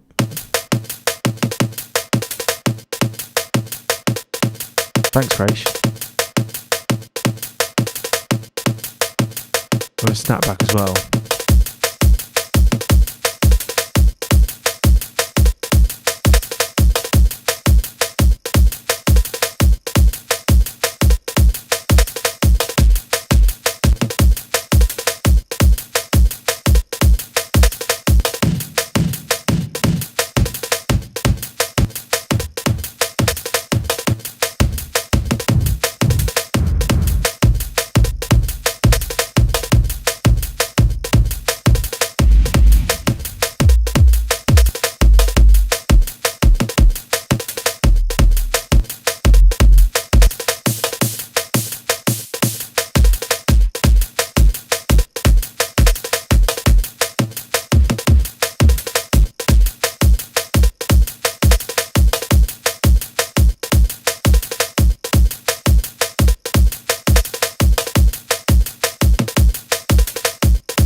Yeah, we've got some console devices from Mono available via Isotonic. Things are being boosted beyond belief.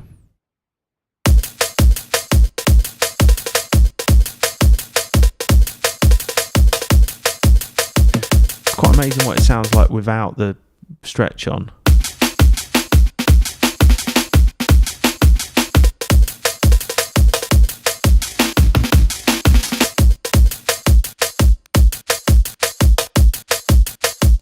Yes. Right, okay, I know what I'm going to do with this one. We'll do it without snapback on, and we'll do it with snapback on, and then we'll do it. Let's go.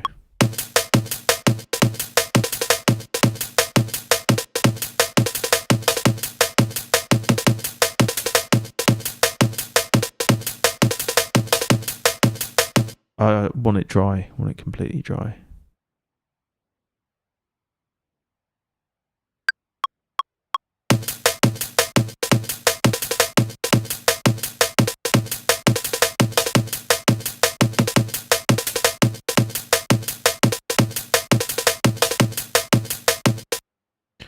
Nice. We'll turn snapback on now. Which one was it? This one?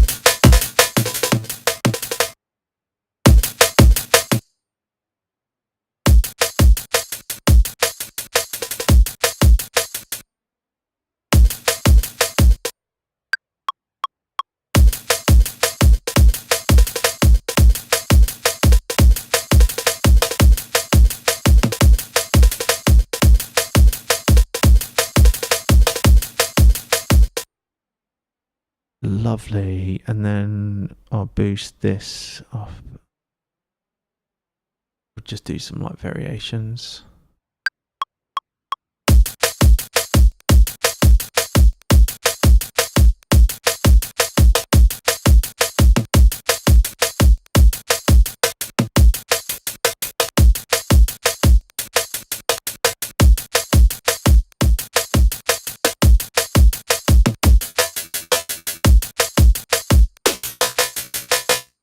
Cool. And what else did I want to do? I wanted to do something else.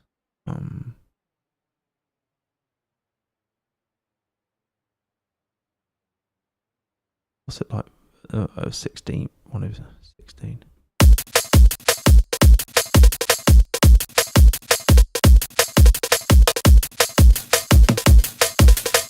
Not as good. We're going to do some like variations with the other breaks here.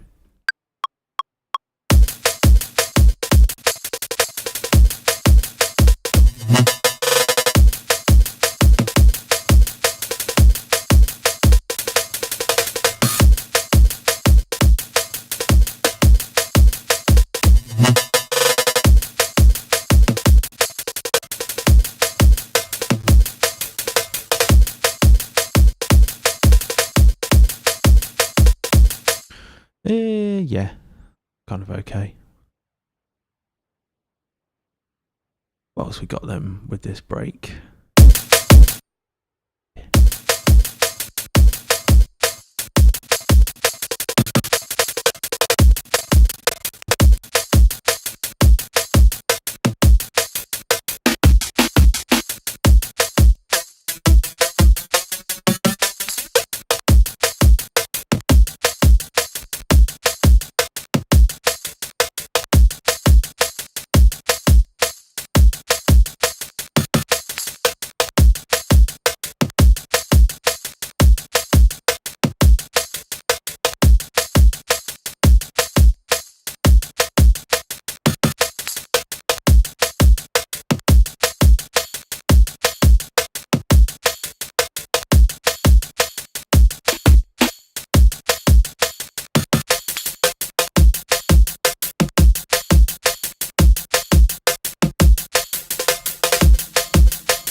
What have I done here?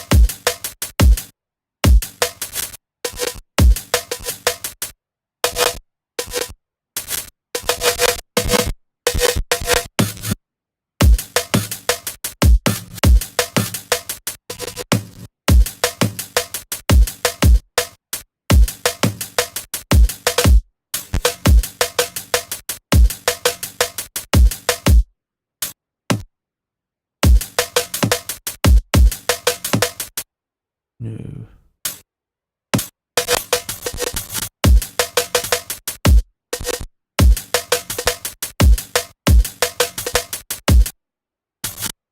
Okay, cool.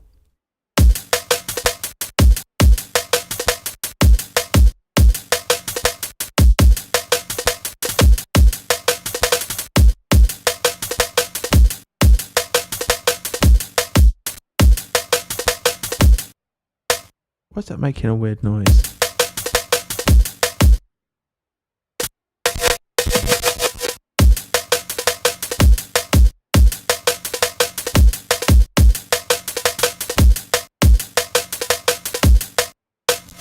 This is nice.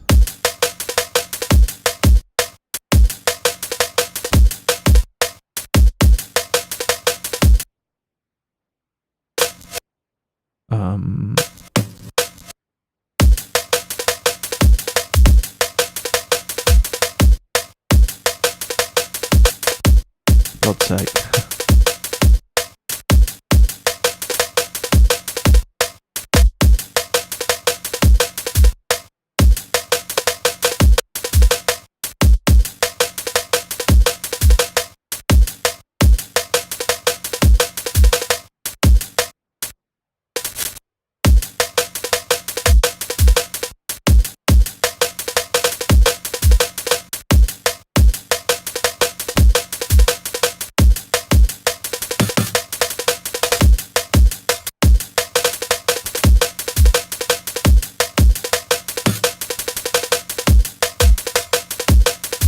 Yes.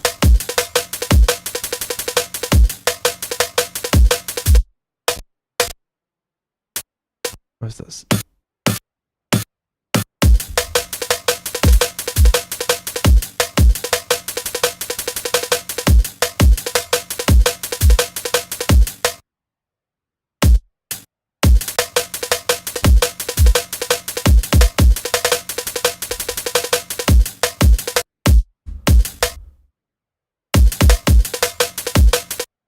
Let's drop.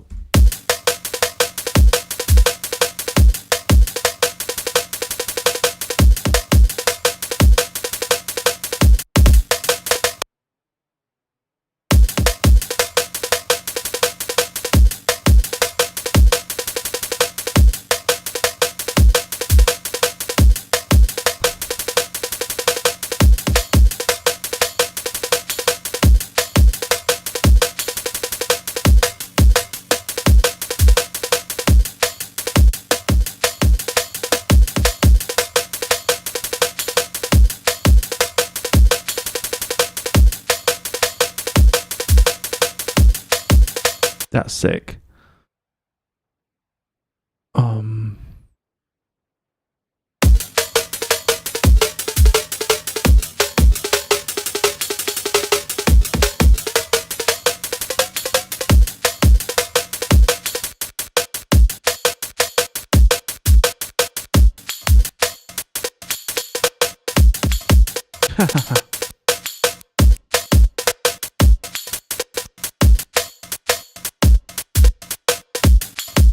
That's quite cool.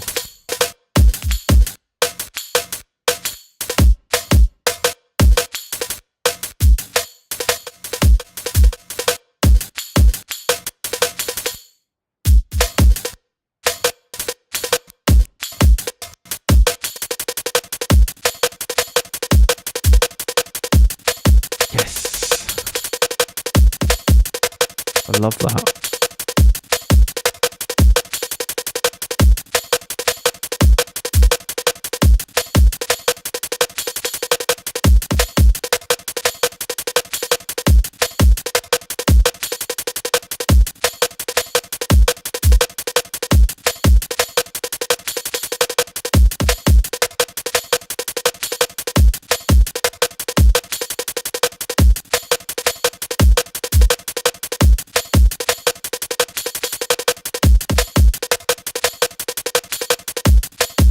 Right, we'll resample that. That's cool.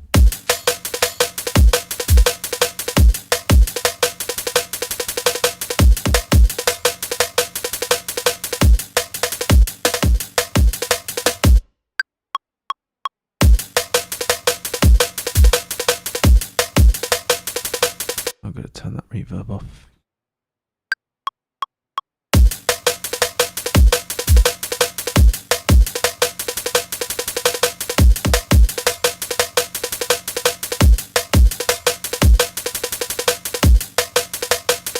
Oh, we'll do one with the reverb.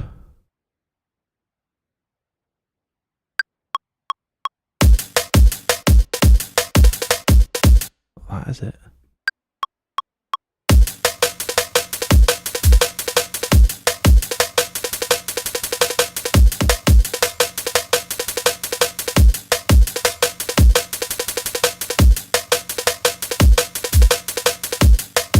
Lovely.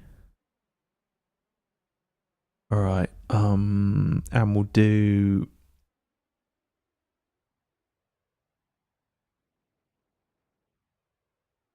We will do one with this snare on as well.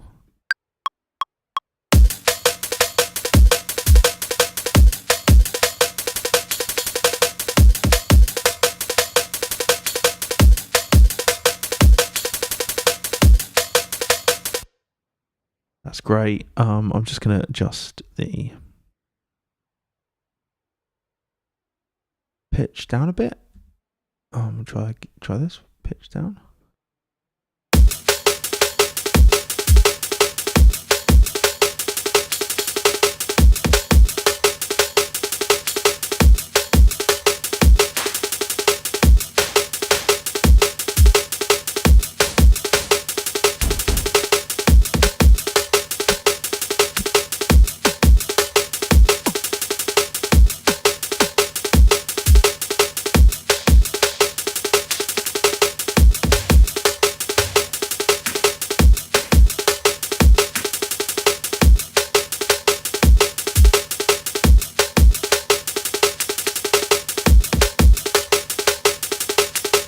Love it.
Yeah, that is fun. Right, we'll turn that off and just do some more resampling here.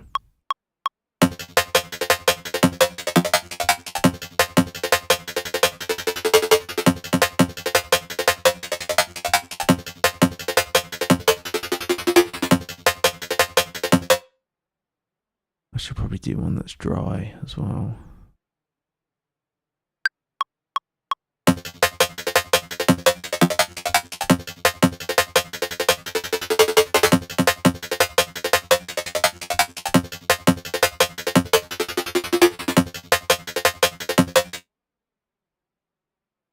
We'll add the snapback now.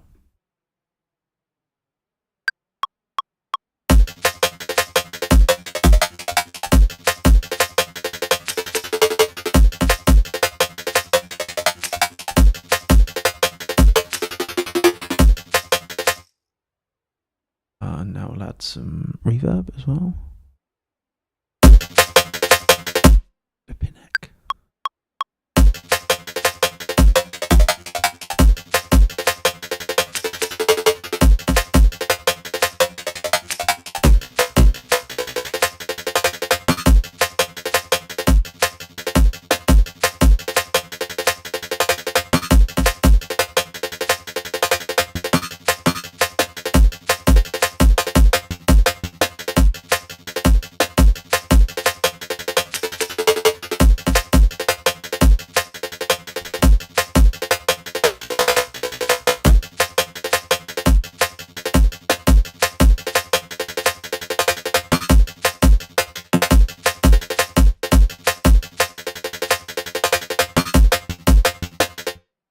Love that.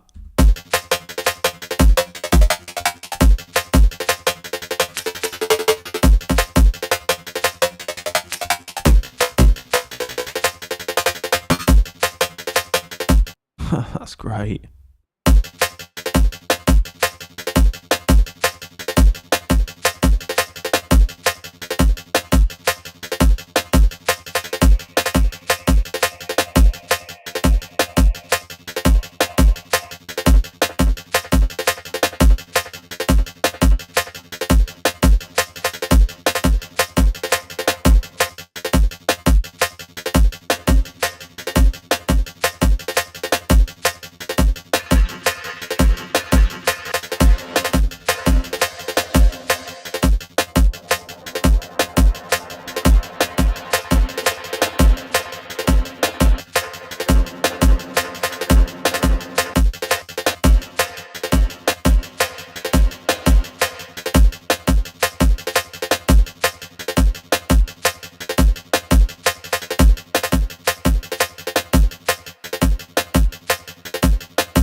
I love that preset. That's amazing on drums.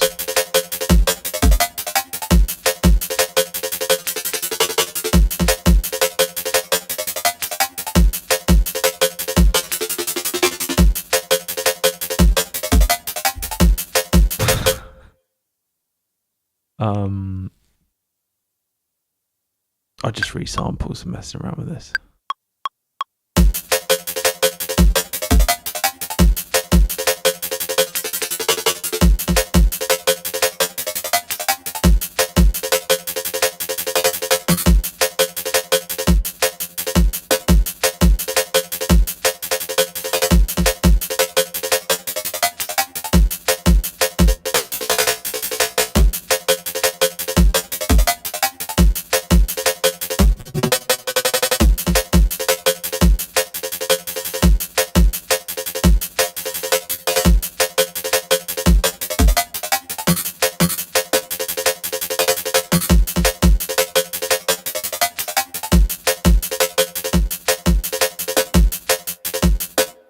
sick. I think that's pretty cool. It's compelling, isn't it? Oh, that's great. I'm glad you're enjoying it. Thanks, Future World Machines. Some amazing tips from yourself this evening as well, or like steering the sound design, you know.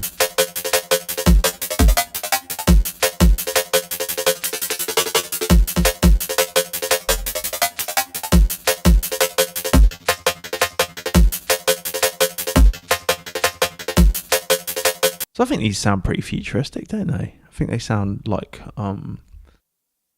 And once you've done a sound design session or anything, I don't think there's any point listening back to what you've done and thinking you're gonna have an objective opinion about it, because you just don't. Some of these are decent, weren't they? The only thing is I didn't have the pitch or anything, but that's okay.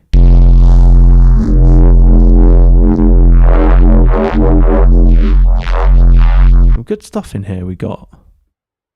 But that I probably wouldn't take forward, you know. Maybe.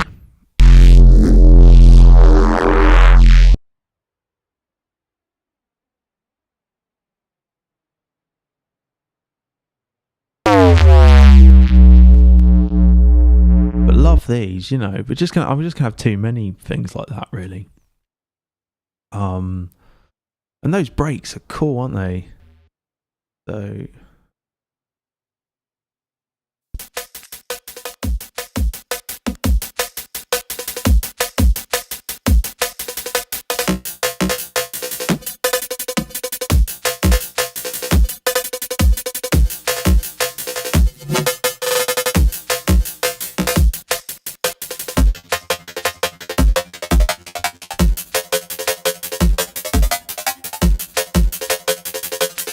I feel like we should record that just dry before I finish the session, and then...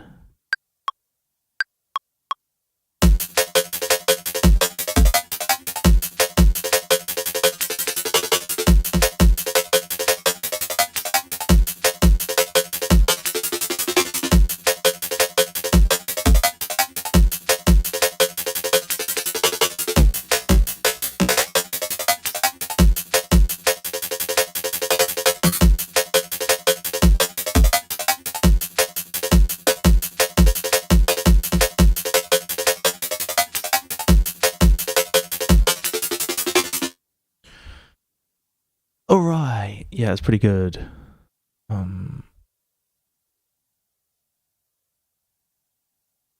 think we'll play out with this, shall we? Alright everyone, thanks very much for watching. I think I'm going to sign off here. If you're on Patreon, I'm going to share this set on there, and I'm going to share all the samples as well, just so you can have a listen through. Because the final curated pack will be obviously a mix of things from George and myself, so... Camera back in focus, but yeah, appreciate all the feedback and advice and stuff, and the steering this evening. It's been really helpful. Future World Machines, thanks very much for the excellent suggestions. That's good, isn't it? That's Amigo. Amigo doing pitchy stuff, layered with snapback.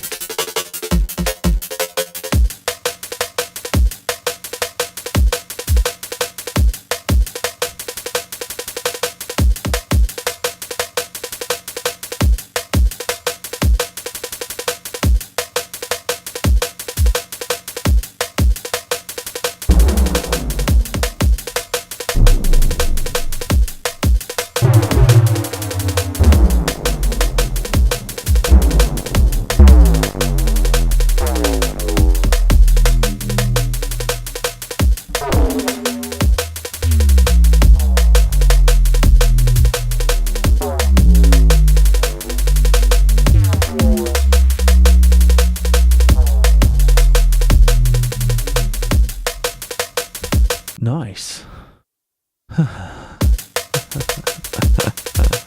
Alright guys, thanks very much for watching. I'm going to say good night. Hope you have some time to make some music between now and the next time I see you. Next week is a track feedback stream, so if you want to send some music for me to listen to, keep an eye out on Patreon and on YouTube here as well. I'll share it in both places. I'll share it to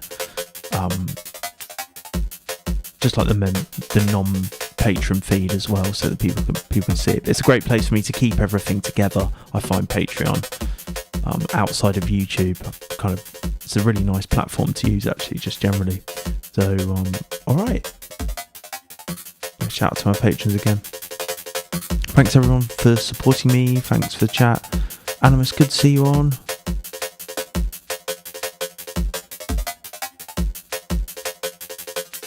Cool. Alright guys. Cheers, take care, bye.